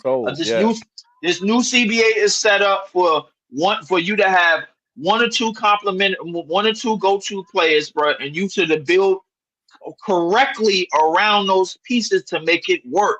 The reason why it worked, and you talked about Dallas. Guess what? Now they got a lob threat in Gaffett and Lively. Yeah. And Lively just got drafted, bro. You don't have to pay him until like another 2 years down the road. So another 2-3 years down the road. You got Gaffett for cheap. You got you got Klay Thompson for cheap. You got Marshall for cheap. You got that's how you build in this CBA. In the way that we're building in terms of money, we're not doing anything stupid like giving $135 million to Kuminga because the Warriors ways to stop. That's what we don't one second. Gary, did you see what Brockwork put up? Buddy Hield, who's making a minimum contract, has put up 27. Kuminga's got 2 points. The game wants $40 million. Are you telling me you'd rather have Buddy Hield than Jonathan Kuminga? Just answer that question. Gary, man, but I'm sorry. Wait. Gary, this is what I'm telling you. Jonathan Kuminga has not proven that he can play with anybody outside of Steph Curry. That's the problem. And this is the reason why Klay Thompson got the money that he got from Dallas. They didn't give him that big contract. This is the reason why a lot of players that left Steph Curry, bro, their stock is starting to go down. Remind me what Jordan Poole has done since he left Steph Curry. He's nothing like Jordan Poole, right? Like Jordan Poole, we all knew was limited. Jonathan Kuminga's upside is through the roof. If Jonathan Kuminga is limited too, bro. Like, what are we talking about? And Jordan Poole did get the money. Shoot? And Jordan Poole did get the money. He got the money before he left. He got the money while he was there because he helped out. Because the last time I checked, Jordan Poole was in that championship rotation. Kuminga was not. Yes, Leaf got you there, man. Kuminga was 19 years old on that team. He was 19. And how old was Jordan Poole? 24. 24. And how old was right. And you know, 19. And like, we got to get this guy on the court. Jonathan, the Warriors wouldn't include Kuminga in a KD trade to get KD back there. Gary, you know what you're doing? You're starting to bring up this age thing, and you're starting to put age on the same pedestal as trajectory. And I understand that. You're starting to put age and potential on the same trajectory. The age of Kuminga right now in the trajectory doesn't match. He was on that same trajectory and on that same hype train and on the same potential train that he was at the age of 19. He's still on that train now, and guess what? It ain't going nowhere. The reason being is because it's not going nowhere because he ain't going to be that type of player unless he has somebody like Steph Curry around him. There's a reason why a lot of players like, I don't know, like Mikal Bridges wasn't able to do anything when he left Chris Paul and Devin Booker because they make him look better than what he looks. The stars make you better than what you look. Hang on. Go look at Dorian Finney-Smith. Hang on. Who's a better player, Kuminga or Mikal Bridges? Mikal Bridges. Stop. Easy work. What has Kuminga done? 30 GMs, who would you rather have, Kuminga or Mikal Bridges? 30 GMs are going to take Kuminga. Bridges. Well, they giving up 6 picks for Kuminga though, Gary. No, Bridges. no. Look, John, Well, there was nobody one is giving GM. up Are they willing to giving do up? that. except the Knicks. Are they giving up But six Gary, picks for you gotta Kuminga? ask. Going No. Only into the a Knicks do that, though. going Only into the a Knicks would do finals, that, who do you though. want? Yeah. Mikal Bridges or you want Kuminga? Gary, That bro. depends on the These rest of my team. Gary. Exactly. That depends on the rest of your team. And Also, and He the should go to squad. Chicago. Bridges and He should Kuminga go are to comparable. Let's say Chicago. they're comparable players.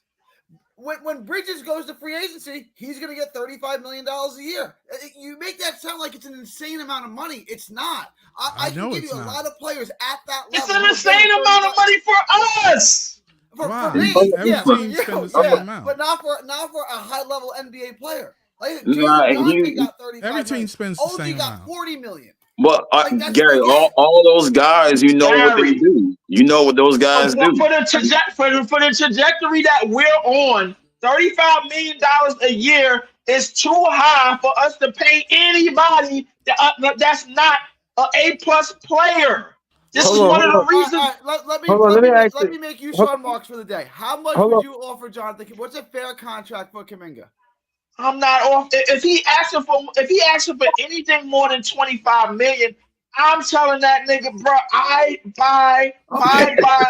All right, then you're not getting. Yo, make that a meme, man. And That's a I good don't meme. want him. I don't want him. Let me He continue with could my be in the draft lottery picks without like him. I've been doing. Let me Hold on. continue with my draft picks like I've been doing. Hold on. Please. Let me say this, y'all. To the context to the Gary and Leaf going back and forth. Kuminga is a wing. He's 6'7". We don't really need a wing. We not hurting at the wing like that, in my opinion. But this is just context to it. And as a wing, he doesn't take a lot of 3-pointers. In his first 3 years, he's averaged 2.1, 2.2, and 2.2 3-pointers a game. If he's a wing and he's only taking that many 3-pointers, he probably won't be a good fit on this team. He never shot 40% from 3. He's not a And he's shooter. only Yeah, I taking agree. He's 2 not a a game. shooter. Right. I No, agree. I'm just saying for Then what why do we how, need him on this team? right, that's what I'm Because saying. he's Hold a on. Gary, proven player who can guard 1 Hold on. through 5. Yeah, but if Hold on. Clay, What he I'm can't saying guard is 1 through 5. That's He not. if we kind of can. He One kind through of No, he can. can't guard any center. if we supposed to No, he draft cannot. we don't need Okay, Kuminga. 1 through 4. He can guard 1 through 4. You happy He with can't that? guard no point guard either. He can guard point Gary, guard. he had 1 rebound. So I'm looking at the defensive metrics: 1 No, rebound, no he got steals, 1 okay, block. That's defense. John, what is your point? What's your point? The point is, look at Kuminga's stats tonight. He was No, I 1 want from you to 5, we're say not 0 for talking about 1, tonight. no John free thinks throw Kuminga's line. no good because he has 1 rebound. Gary. That's your argument? Gary, I'm looking at the stat line. He's dropped 12 points in 2 Gary. games. I understand the style. I'm asking you your point. Your point Gary, is It's John early. The let's look point at is, this. Kuminga's It's talking a early. big Clay game is and his gone. ass ain't cashing it in. Clay It's is early. gone. So Well, he's how not. come Kuminga didn't just slide in and start being effective for him? That's what I'm I sorry, said. I missed Exactly. I'm sorry, Albie. What was the first half of your I question? was saying now that Clay didn't get the Now bag. that Clay he's is gone, Jordan So Poole is how gone. come Kuminga Who else is didn't gone? slide in and just be a natural fit with them? I'll tell you what. I'll tell you what. ahead. I will chill on Kuminga for another 20 games into the season. Let's see what Kuminga's stat line is. How about for a whole Yeah, year? I agree. How about for a whole year? Well, he could be He's traded by definitely you. athletic. He could He's be traded definitely by you. Nah, 20. No. Because you said 20 games, and that in 20 games, it took 20 games for Mikal Bridges to fool us into thinking that he was a 25 per game scorer. I don't know. I'm 27 not giving games. that 20. Yeah. It took 27 games for him to fool us into thinking he fooled us into thinking that he was 25 off of 50, 40, 90, bro. And now he went from a great defender to a good defender to a man that's basically lost on the Knickerbockers. So I don't want to hear anything about 20 games anymore. No, that 20 games ain't working for me. I need a season.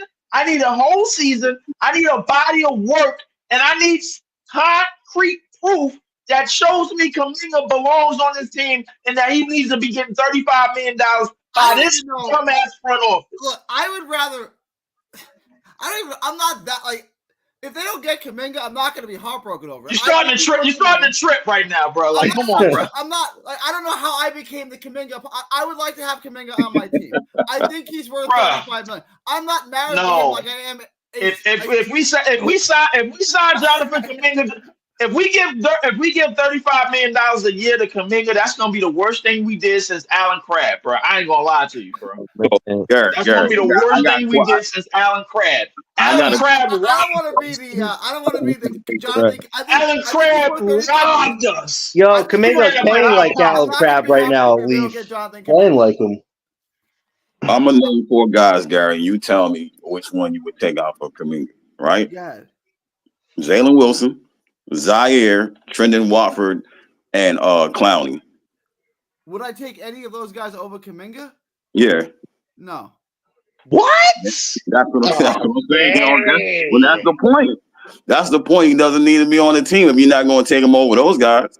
Because you got it. No, I would take him over all those guys. I misunderstood your question. I would take him over all of those guys. Oh, okay.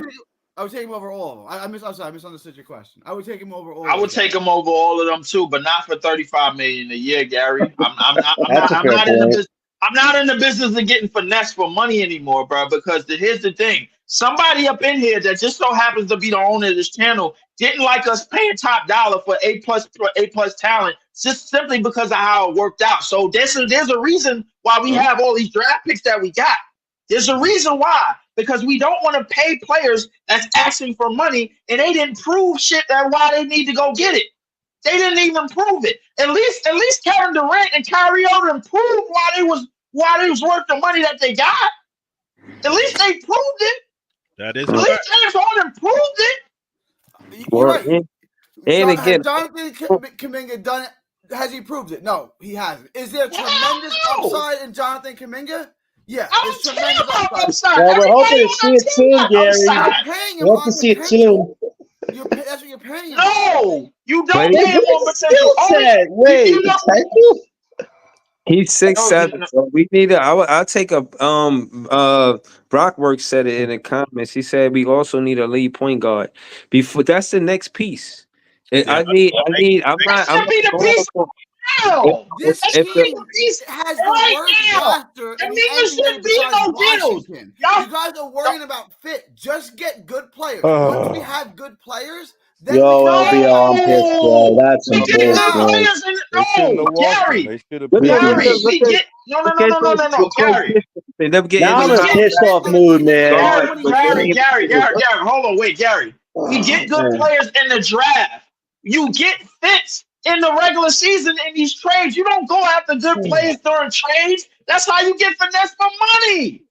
That's how you get finesse. You get good players in the draft. That's why I want Ace Bailey and not Dylan Harper, because it's going to take too long for a goddamn point guard fresh out of the draft to turn into something top 10 when it's already point guards that's top 10 material in that spot already. I agree with you on Ace Bailey. If we pick one or two, we better end up with Ace Bailey. I agree with you. But I'm saying if we get 3, Dylan Harper's a good pick at 3. He's a very good pick at 3. I agree with you on Ace Bailey. Dylan Harper is the only pick at 3 because Ace Bailey ain't dropping the 3. If Ace Bailey dropped the 3, bro, and we don't get him, bro, it's a lot of people, bro. The black and white on this damn wall probably gonna get turned off on fucking with me, bro. Like, I'm not gonna lie to y'all. Look, Breezy, I respect everything that you doing, bro, but I will rage to the end of time, bro, if we don't get Ace Bailey, bro, at like 2 or 3. I will rage.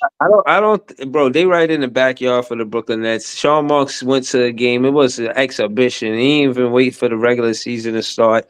We got a close eye. We will not miss. This Sean Marks know he on the hot seat. He can't miss. It's not like they went to Syracuse or they in Texas or at Duke or a prestigious school like that where it'll be tough for us to get a pick from Duke. But a school like Rutgers and them being in the backyard of the Brooklyn Nets, it is, in my opinion, impossible for us to miss this. But of course, I can't predict the future. But it is good to see Sean Marks attentive to the Rutgers season. But I said that to say to just kind of go forward with it. So I'm gonna say no right now to paying the Kuminga, but also they talking about Fox and everybody talking about lead point guard. But he gonna want the bag too. Let's not pretend he ain't gonna want the bag. He gonna want the I bag. mean, the reason, no, and I'm gonna stop you right there. The reason why I'm okay with giving him the bag and not Jonathan Kuminga is because bro, that spot, bro, is gonna be a solidified spot for him. And plus, you already got somebody on the coaching staff that he's familiar with. So Right. there's not going to be no real fall off from giving him the bag. If it don't work out, bro, at least you only giving him the bag and not him. And then some of his boys and then another nigga that he shook hands with at the All-Star game, like Katie and Kyrie did the bag. But at least they was working. But at least they earned the right to get the bag because they was A+ talent. So I can't really complain. Yeah, boy. Yeah, they're bigger fish than Kuminga. Let's be honest. There's bigger fish than Kuminga in the sea for us. Hey, Why throw the bag at the first guy we see? John, what makes you think you're just going to get the best players? And like maybe you can get Gary. We have the most draft capital in these. We're gonna have $100 million caps. We have 2 drafts. We're gonna hit it out the park. We will get a star. I'm not worried about that. But to throw our money at a Brandon, but Gary, you want to throw your money at Brandon Ingram, whose numbers never add up to what they're supposed to be. Jimmy Butler, who's aging into the old retirement home, and then you want to throw it at Kuminga, who just dropped 2 points. 2 points. Come on, Gary. You're a great dude, but come on. Because you want to throw the money at the first guy we see. We shouldn't do that. I would have thought your same mindset a few years ago, but I've learned more about the game. I don't want to do that if the guy's not worth it. What is your point that he had 2 points today? What does that mean? Because he's supposed to destroy these teams. If he's worth $40 million, he should be destroying the ball jail, but he should be destroying. Who's he facing? Say Utah Jazz, and he's not. Buddy Hield on a minimum salary deal is destroying them. That Kobe Bryant had 2 I'm sorry, but my Yankees just lost, so I'm cooking right now. I want to stop. Hold up. Wait. You're stewing. You're not cooking. Gary, I'm not cooking, bro. Gary. Here's the point. Is that a yes? Gary, here's what it means. It means that, bro, Jonathan Kuminga, and I'm going to say it again, has not proven that he can play at a high level with anybody outside of Steph Curry. So therefore, when he gets $35 million on a team like the Nets, that's most likely going to be the go-to guy. We don't give somebody that hasn't shown that he's going to be the go-to guy $35 million and Jonathan Kuminga. You just don't do that. You don't pay him off an upside when the rest of your team is talentless. That's what you don't do. Okay, you don't do that. Yes, Jay, that's me. Let me ask you this: do you want Jonathan Kuminga? No, we just made the case. Then we just disagree on that. Then we just disagree on Jonathan Kuminga. Like that's. I don't know. The way my team is constructed right now, I don't want Jonathan Kuminga. No, I'll take him for 20. Yo, me and Leaf need to start a law firm, man. We will kill it. If you want Jonathan Kuminga, he's going to come out $35 million. If you don't want Jonathan Kuminga, then look at somebody else. I would take him for less than 20. Like, you don't want that. If you're in a car lot and you don't want that car, it doesn't matter what it costs. I would take him for less than 20. That car, it's going to cost me. No, John. The problem was Jonathan Kuminga, bro, is not. He's not telling teams that he's fresh off a car lot. He's telling teams that he's fresh coming into the new lot, coming into where the new cars is. It's simply because he's 22 years old and he has high upside, bro. I'm sick of that 22-year-old high upside bullshit that people try to sell me. I'm tired of it. I got sold it all last year, and I'm not going to get sold it all again. You don't pay $35 million to somebody that's showing upside. You pay $35 million to somebody like Paolo, to somebody like Paolo Banchero, who put up 33 and 11 in his first fucking game. You pay somebody like he's gonna get $60 million. You're not getting him for $35 exactly. million. Ain't what it used to be. $35 million goes to Jalen Johnson. That's $40 million goes to Gary. I have a question for Gary. Gary, is Josh? Wait, Gary. Did go up. Gary, is Josh Giddey worth $30 million? Wait, Gary. $35 million doesn't go to the player, bro. That's only getting that on a team that is talentless. He's going to be the most talented player getting $35 million based on upside on this team. Fuck no. Hey, no. Hold on. Fellas, let's look at OKC. Let's look Hold on, at Gary. OKC. Hold on, Gary, Leaf, and John. I don't want to be at a stalemate on this as Nets fans. You got me saying no, Leaf saying no, John saying no. That's 3 I'm to saying no. 1. You know what I'm saying? The LBL saying no. That's 4 to 1. So we not at a stalemate. Gary, you know what I mean? He fighting back. He's swinging. He's swinging it. You know what I He mean? hitting thin air, my guy. It's just a Yeah, lot. because he's got 2 points today, right, John? If he scores 20 Hey, Gary. tomorrow, No, Hey, Gary's still Gary. my guy, man. Yo, hold But on. Let me I say gotta be something sure right on quick. that one. Hold on. I wanted to John, go it to. makes no sense. You Hold on. Gary, we've made all the sense to you. This guy's trying to do what Josh Giddey's doing now. Is Josh Giddey worth $30 million on a Bulls team that ain't going nowhere anytime soon? Is he? No. I just saw Giannis commit John, manslaughter on a Bulls player tonight, man. John, Come on. Yo, let my son John cook, man. John is Yeah, cooking Jay. right now, Is man. Giddey worth I had to $30 come on million? the panel just to say I'm telling you, there's Josh, levels to me, Josh, Jay. Josh, Stick John around is long in enough, man. rare form right now. Let my son John cook, man.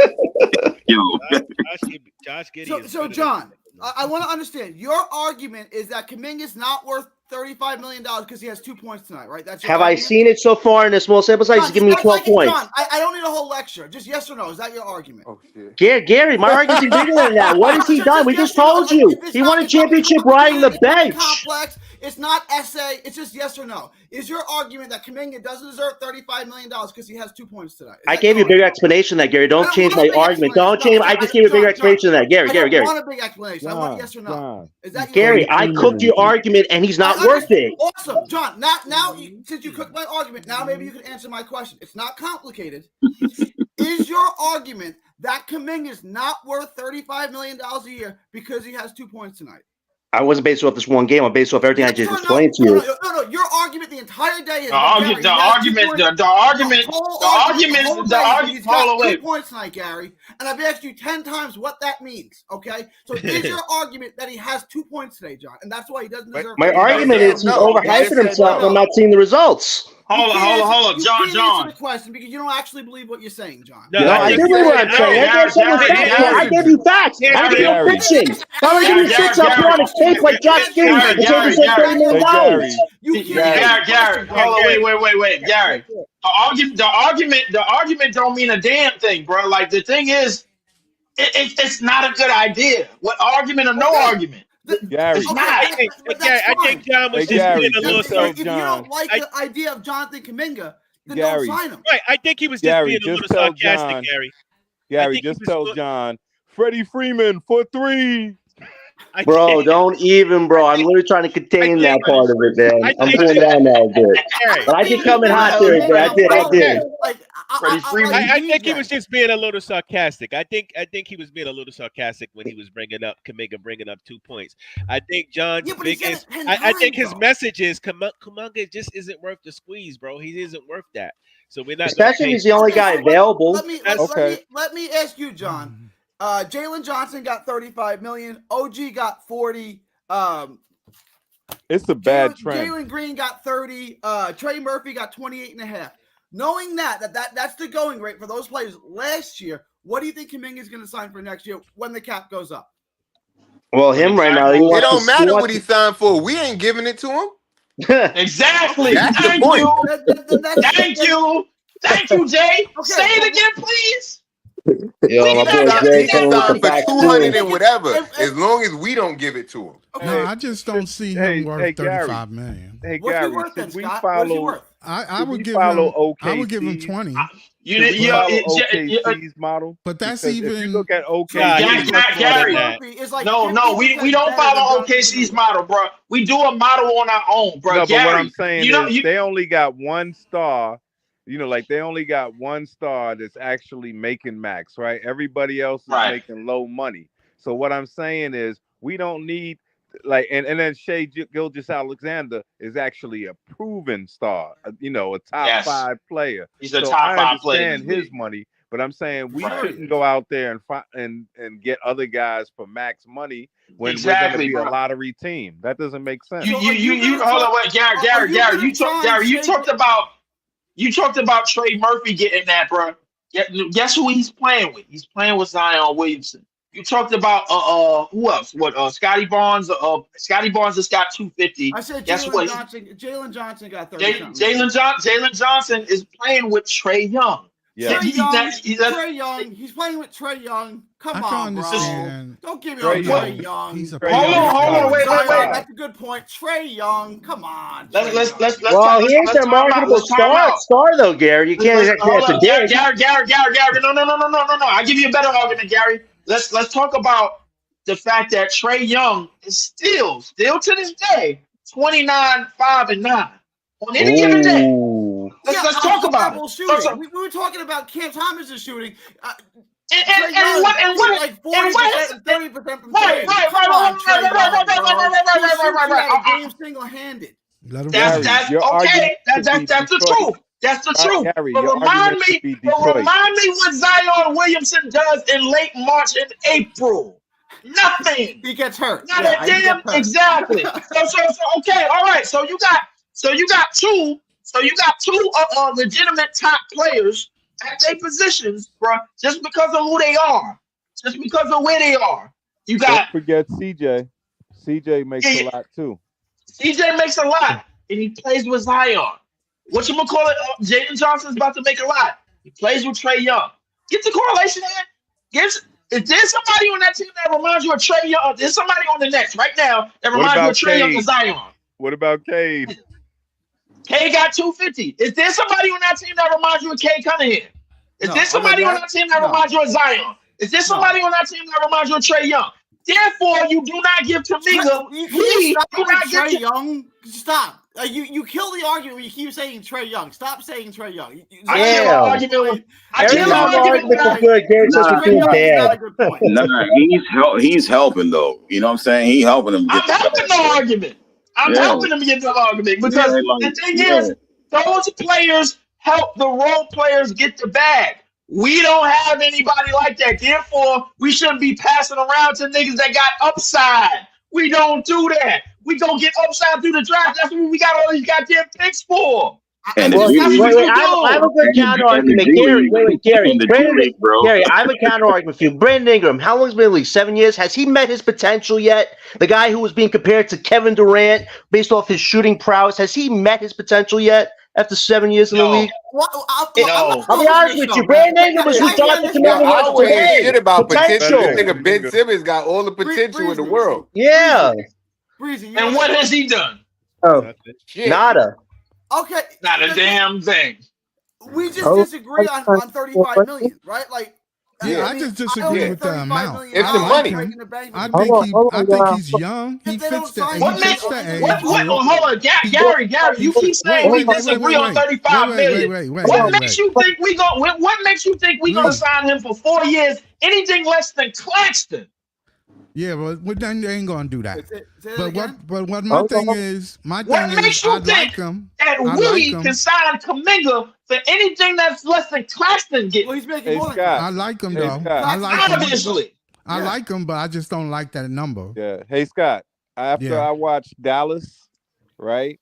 I'm ready to move off of Claxton because it looked like Dallas got 2 Claxtons for the price we paid Claxton.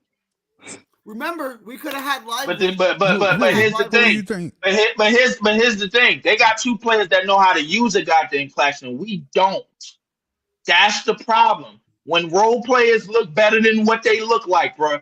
Everybody knows Derek Lively, bro. Without Kyrie or Luka on the team is basically who Claxton is. That's a good point. Last 2 nights. That's a good point. Everybody knows. Hold on. That's a good point because Claxton looked a lot better when we had the stars here. Right. I feel like a whole lot better when we had the stars when the stars was here. Right. When the stars was here, it wasn't me. Let me ask you. And when the stars left, what did he do? His numbers are the same. same. Turned to emo Claxton. He turned to emo Claxton. Let me ask you this question. Let me ask you this question. Like, if we had a legit superstar, like let's say Ace Bailey turned out to be that superstar, right? Would you then want Kuminga? Like, if you already had that for 35 million, for 35 million? Yes. Okay. Because he's complimented. Because 35 million is complimentary, bro. 35 million does not go to your number one, especially when he hasn't proven anything on the same scale as Kuminga.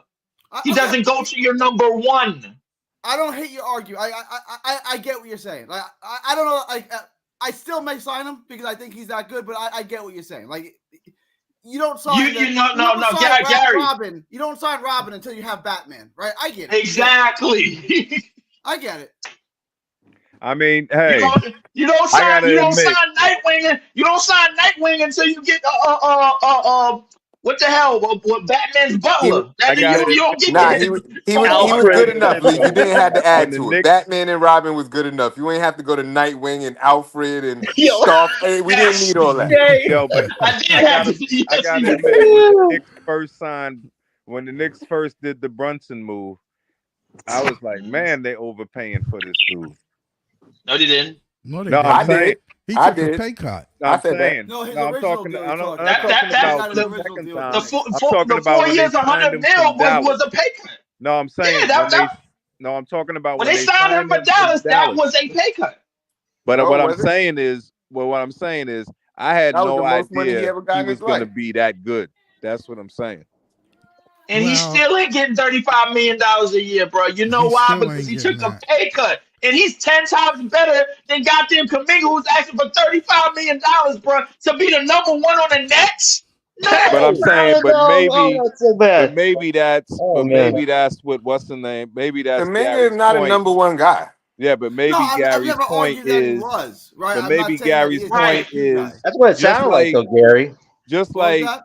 Just That's what it like. sounded like you are going to be the number one guy based off No, of because you don't pay one guy $35 million. Hold Like you on. said, What I'm Holiday saying only is, gets 60. Gary, what I'm saying is, maybe your point is that Brunson on Dallas is what Kuminga on Golden State is. Now, maybe when he goes to a different team, now maybe he'll show his true self, just like Brunson did. Because nobody in New York thought Brunson was going to be all that. Hold up. You conveniently left out the fact that when Brunson got there, they had somebody that was averaging 20, 10, and 5. Who? It was an all NBA player. Who, Randall? Nah, Come on, but nobody believed that. Really, come on, nobody. They wanted to get rid of Randall. He was averaging 20, 10, and 5 That's for 3 true. years for the Knicks. He was doing, But everybody actually, said he that was was doing just better on a before he bad got there. team. No, I'm not. Listen, what I'm saying On a is, bad team, the Knicks was making the playoffs. I know. Nah. Before he got there. No, they wasn't. Bum ass niggas. Them niggas trash. One mic, y'all. One mic, guys. One mic. One mic. Hold on. Jay, this is the time to tell the truth, bro. We can shit The on the Knicks Knicks is all day. ass all the time. Hold on, one mic, y'all. Hold on. All I'm trying to say is you can't compare Kuminga and Brunson that way because Brunson had a great playoff series with Luka next to him. Kuminga did nothing like that in the playoffs of what Brunson did. So trying to compare is a reach. I don't know why we doing all of this for Gary, Kuminga. that was a bad reach, bro. You know why? Listen, hold on. I just want to know. I just want to let y'all know why y'all saying all of this. I'm listening to both sides because, again, like I don't know much. Y'all know me. I'm more so watching Nets games, but I'm looking at his stats and he don't jump off No, he don't jump off the paper. Like he definitely don't, bro. And at the end of the day, I think whopping a $35 whopping that he's asking That's a for. lot. Like, that's for him. Nah, That's a bro. lot. Hold on, let me ask you this, Gary. Are you mad that we giving Cam Johnson that money? Like, shit, he deserves that. Yeah, no, he does not deserve that. Kim Johnson, no. So what I'm saying is, I'm not mad that he getting the money. I'm mad that we paying him the money. You know what I mean? So I'm looking at it like same for Kuminga, bro. Like I'm not saying we shouldn't pay him and he wouldn't be good on the roster, but he got to have a role. And if you paying him $35 million, he sound like he in the starting lineup. And how does that work for us? That don't work for us. That's counterproductive. Jonathan Kuminga is the Brandon Ingram right now. He's Brandon Ingram right now. Like, Gary, who's Ingram the forward? is a Gary, different who's the story, forward dude. that Dallas Ingram got is not from a bad Charlotte? scorer. PJ, what's his name? Yo, one at a time. All y'all talking at the same time. I Kuminga can't might hear y'all. only be like as good as PJ Washington. Really, I can see. We don't know that he's better.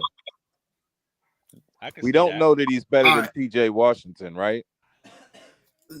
No, he's a different player than PJ Washington. But we don't know that he's going to be like more I mean, productive than it's that. a fair point, right? He hasn't really proven it yet. I get it. Like you're drafting him, signing him, you're paying him off potential, and that's a risk, right? Like you're not paying him because he's performed at a near all-star level. You're paying him because of his upside, his crazy athleticism, and his youth. Right. Yeah. I gotta drop off, guys. Jonathan, you're coming on with me tomorrow at 12:30, right? Yes, Gary. I'll try to get on there. All right, Gary. If you want to come on. Yeah, I appreciate you guys. I didn't mean to steal the show here with Kuminga. No, Gary, we had a fun debate, Gary. That's our first real debate with each other. We went at it, man. It was fun. You're still my friend, man, at the end of the day. All right. I appreciate you. I gotta drop off. Just tell him Freeman for 3. Yo, LBL, please, man. I don't want to see that, man. You had me thinking they hit a home run, bro, and the Dodgers fan caught that crap, man. You had me in tears in here, bro. When you hit that, I'm cooking right now, bro. I was in tears, bro. That shit had me laughing for like 3 minutes straight. Hey, the best is I get you guys to laugh at the end of the day. That means I'm doing something right here.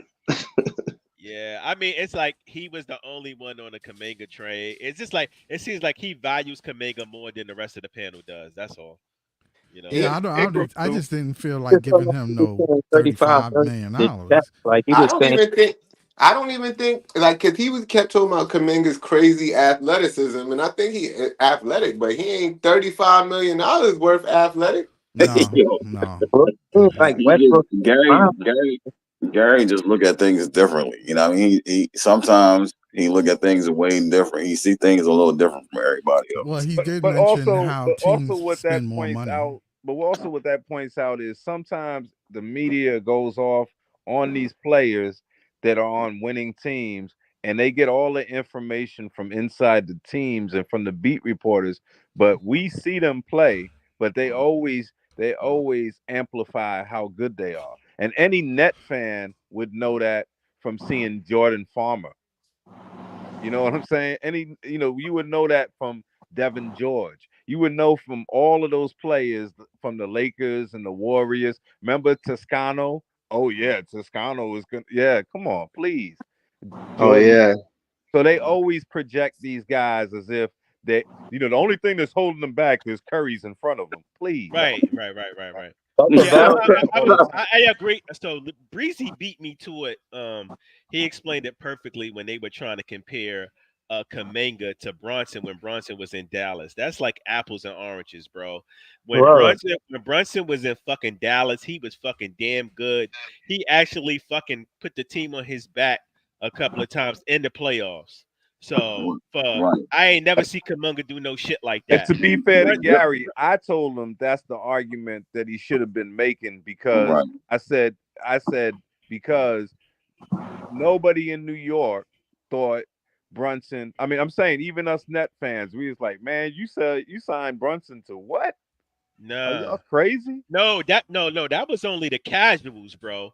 The real motherfuckers who know about ball knew Brunson was being disrespected in Dallas. Right. We knew, like, yo, this motherfucker can ball. Like, this kid is a fucking, like, he's tough. He's a dog. He's a gamer.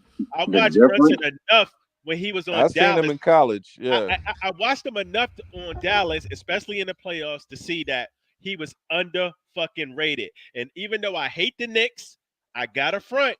They did pull a gutsy move with giving him money because they took a lot of heat for it from a lot of casuals who didn't know about fucking basketball, about Brunson, and who undervalued him.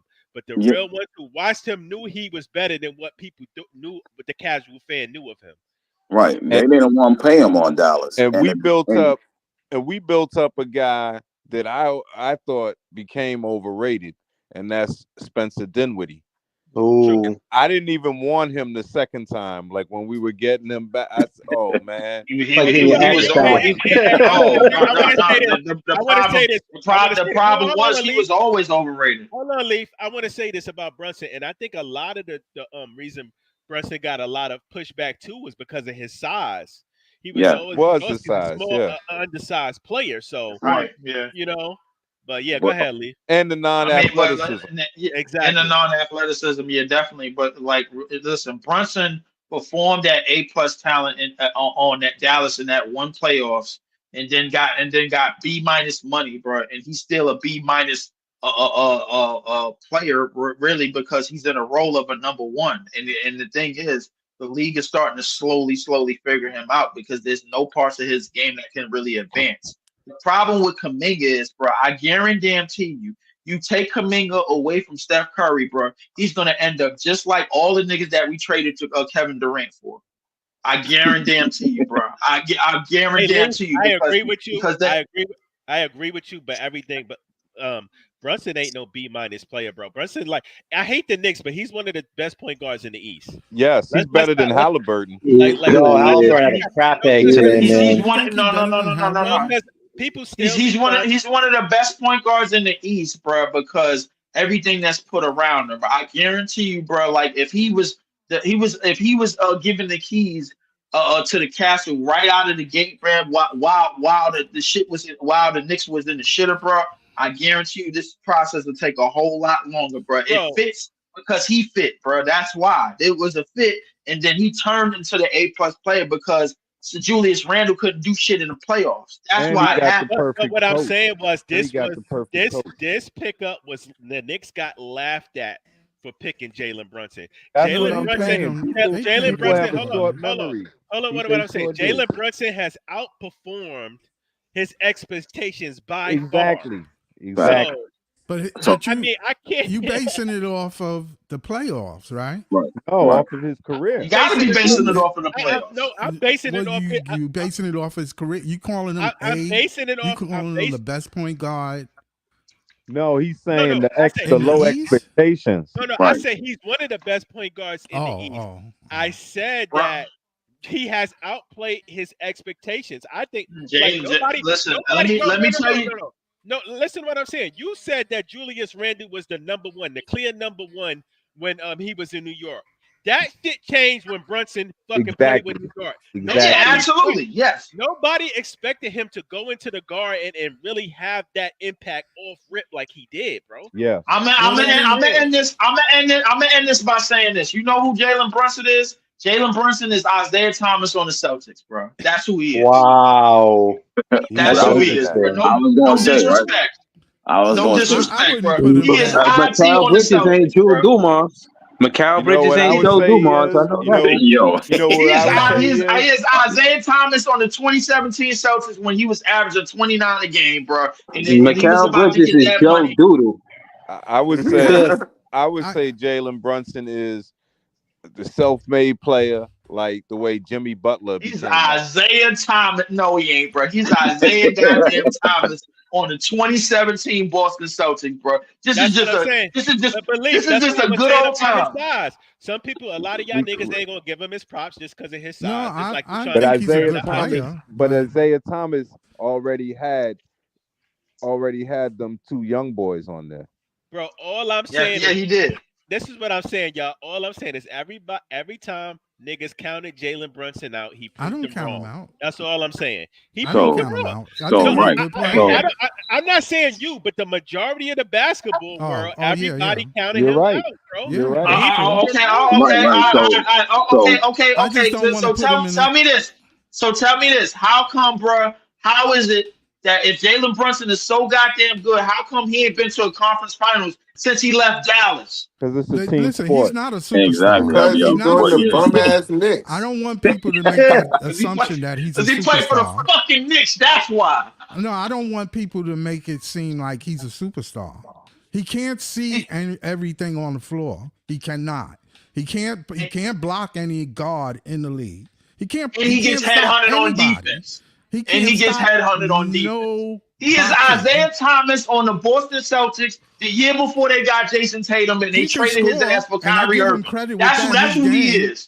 He's tough. He is Isaiah Thomas, bro, when he got traded for Kyrie Irving on the Celtics, bro. That's who he is. He's tough. He could shoot. He could score. Don't get me wrong. He's tough. He's quick.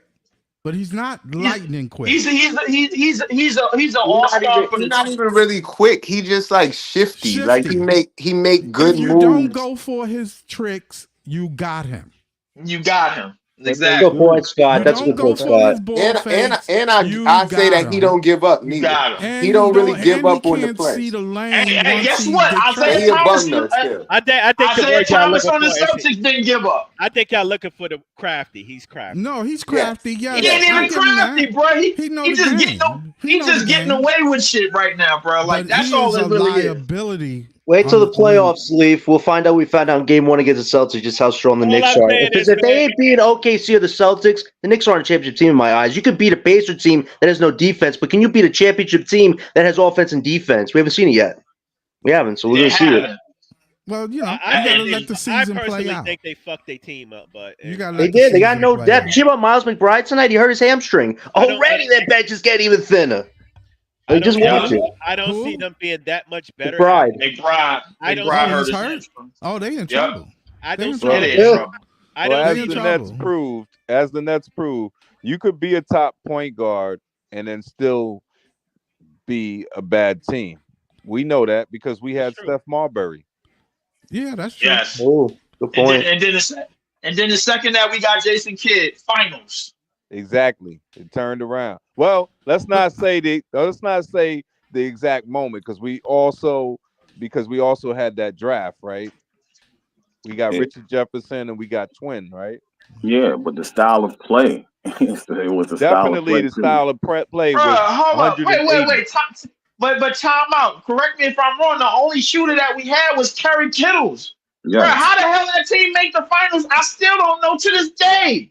You because know I they how. talked still don't about know it. You to don't this know day. Look, how? they talked about it. Bro, they Now, don't they say he's the defense was only ranked shooter number because 5 that season. That's how. we had Keith Van How that Horn. team made the finals, bro, twice. Because Two back-to-back years Bro, and their played You know against defense was why? them. the top You know 5 why? defense, Because they bro. had an Top 5 arrogant defense. coach. They had an No, arrogant coach. because We they had Yeah, three played they in the did have positions. fucking good East. defense. At That's three why, bro. positions, we had Yeah, the but they fastest brung dudes run in the and gun league. into the East. Hey, They were Positions, running. we had the fastest dudes in the They had league. the fast breakdown. We had the exactly. fastest dudes in the league That was at the showtime in 1, the the East. 2, and the 4. That was Name me showtime in the, the East.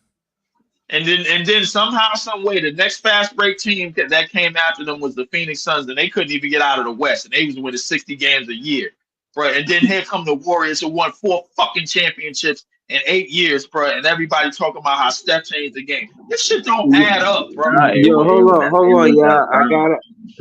that. I gotta close out, but before I close out, I want to say thank you to the chat. Thank you to the panel. Shout out to all y'all. I'm not closing out right now. I'm just letting y'all know I'm about to close out. But I just wanted to give my thank yous before while I got the chance, while the chat is still in here. Seriously, chat. Thank y'all, man. Thank you. Y'all been holding it down all night. 8RSL, Brock Facts. Word, Facts. Joey, he been interacting with the chat. I see you. Again, man, Bill, BJ, I see you. People Hernandez, I see you. Shout out to This Is JTV. He was in the chat, then joined the panel. So shout out to the chat tonight. Shout out to the new. I forget how to say his name is Eddie or Edge or something like that. Shout out to him Edgel. for Edge, yeah. Shout out to him for pulling up. And again, man, and a great shout out to the panel. So chat, hit the like button for me and the panel. Shout out to all the Nets fans. We the best fans.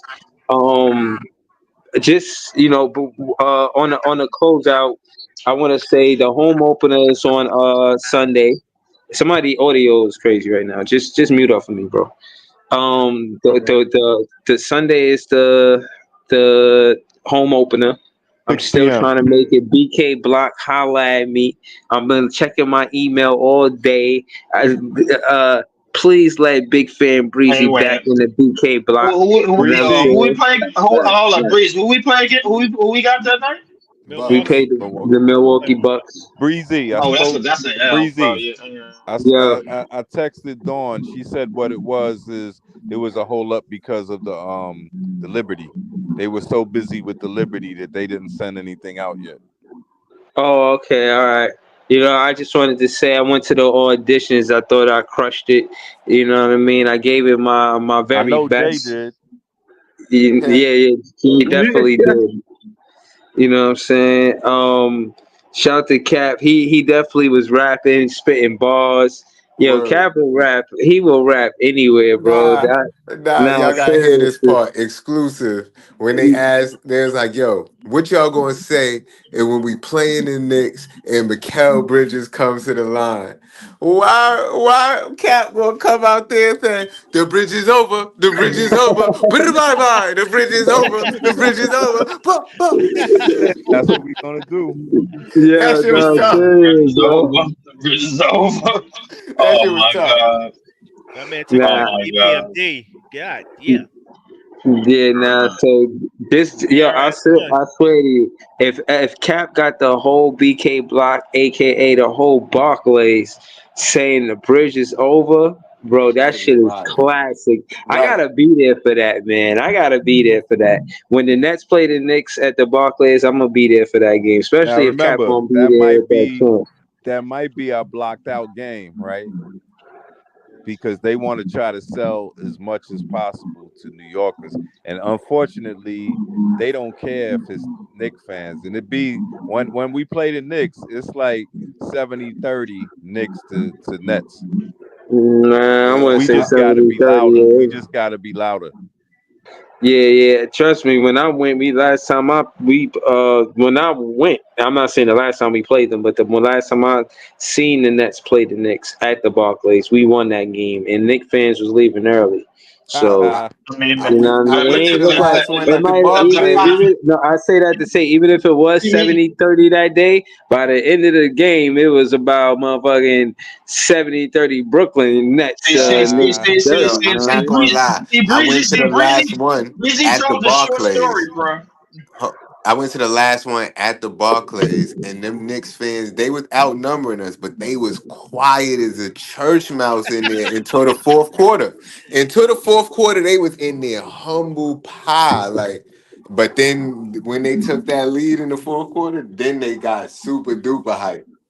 Right. Oh, hold on. I also wanted to say the reason why I brought up the BK block is because you get tickets. I think you get 4 tickets. So if they give me 4 tickets, I'm gonna have 3 tickets. You know what I mean? I'm not gonna charge you no other price than what they charging me. Whatever they charge me, that's what I'm gonna ask for.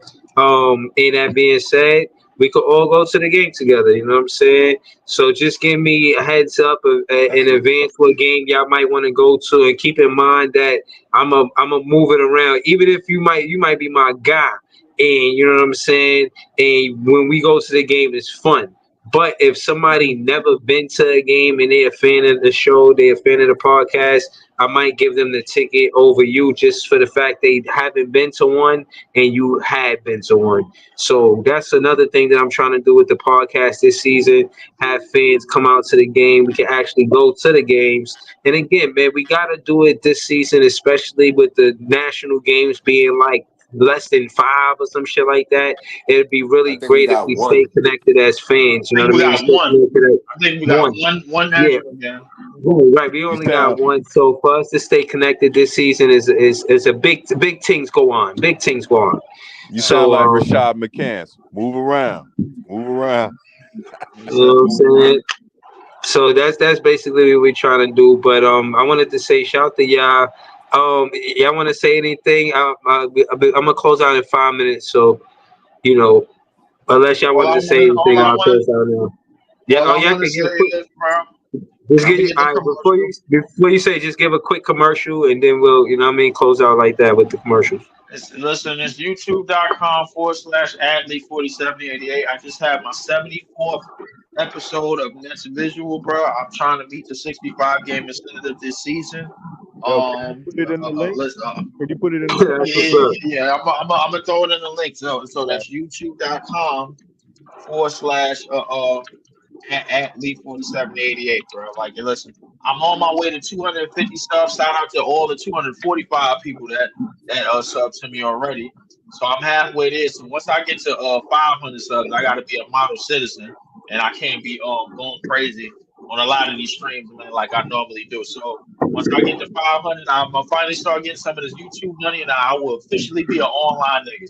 So definitely youtube.com /athlete4788. The shows is next visual all the time. I've been doing this since last year, and I'm doing Leaf is the League. That's when I do other games outside of this. I'm gonna start doing some Rutgers games real soon to check out Ace Bailey, man, because that's what need to be on the fucking team. Fuck everybody else. So real rap though, man. That's where I'm at with it, man. Peace. All right, copy that. Jay, we could get a quick commercial real quick. Word. And commercials is only 30 seconds, Leaf. No. Yo, infomercial. That's an infomercial. Leaf be here doing infomercials. That's the ones that be showing up like 2 in the morning and shit. Yeah, Like shit, wow and shit. The scrub daddy. Some crepe skin. He said the scrub daddy. I'm crying. But yo, follow me at This Is JTV, man, on YouTube. This is Jay on Instagram, and A Different World on all streaming platforms. We got a new joint out right now, Vibe Different. Just came out today. Different Vibe came out last month, but Vibe Different just came out. So make sure you go check that out. All streaming platforms, Apple Music. Just go to iTunes, purchase it. Know what I mean? You It's could only come here $5. too. Maybe me and Jay could do another review. The last one we did was good. He played the song, so maybe we could do that again. Just let me know, Jay. But nah, go ahead. I ain't mean to cut you off. No. Were you finished? Yeah, I was done. Go all check right. that. Go listen to the music. Go follow me. Appreciate y'all. All right, Iceman, you still there? Yo. Iceman left? Yeah, I'm here. I'm here. All right, Iceman, can we get a commercial real quick, man? Talk to us. Yeah, you can find me on Twitter, Iceman the Dawn, and you can follow my podcast, The Tip Off, a Brooklyn Nets podcast on YouTube. You heard? Can you put it in? You put it in the chat? I got a commercial. Yeah, Scott, let us hear it. We want to hear it. You can follow me on Apartment Gamer and more on YouTube.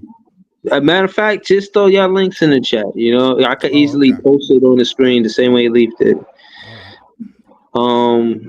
I got to make another banner because I had those socials. I just gotta make another banner. That's all. But yeah, man, shout out to Scott. I want to see what his channel is about. Never seen that. Joey, talk to us, man. Before we go, you got anything else you want to say? Nah, man, I ain't really got nothing to say. You know, just coming up here, you know, talking Nets basketball with y'all, man. That's it. It's a good show tonight, and I'll be, you know, looking forward to following everybody's content. All right, now thank you, Joey BK, man. Appreciate you. Definitely a fan helping me grow the page. That's my guy, Joey, man. Shout out to Joey. And again, I remember he said he got married. He got Nets cufflinks. That's fire, bro. That was tough, bro. That's real fan shit. It is. Shit. Yo, shout to we're gonna go to John and John and LBL, man. They go back and forth on Twitter real crazy. But John, just talk to us. Just give us a quick commercial real quick and you know, let us know what you got going on. Facts, no problem. It's always great talking basketball with you guys. If anybody wants to follow me on Twitter, you can find me at OS91413 John. We have some fun talks. And I'm going to be on Nothing But Nets with Gary tomorrow, so that's going to be fun. If LBL's going to be there, it's going to be even more fun. So I look forward to that. So if you guys ain't doing too much, you can tune into that. But it's a long season. It's going to be a lot of ups and downs, but it's always fun having great comments with you. We're going to keep that Brooklyn energy spirit going no matter what.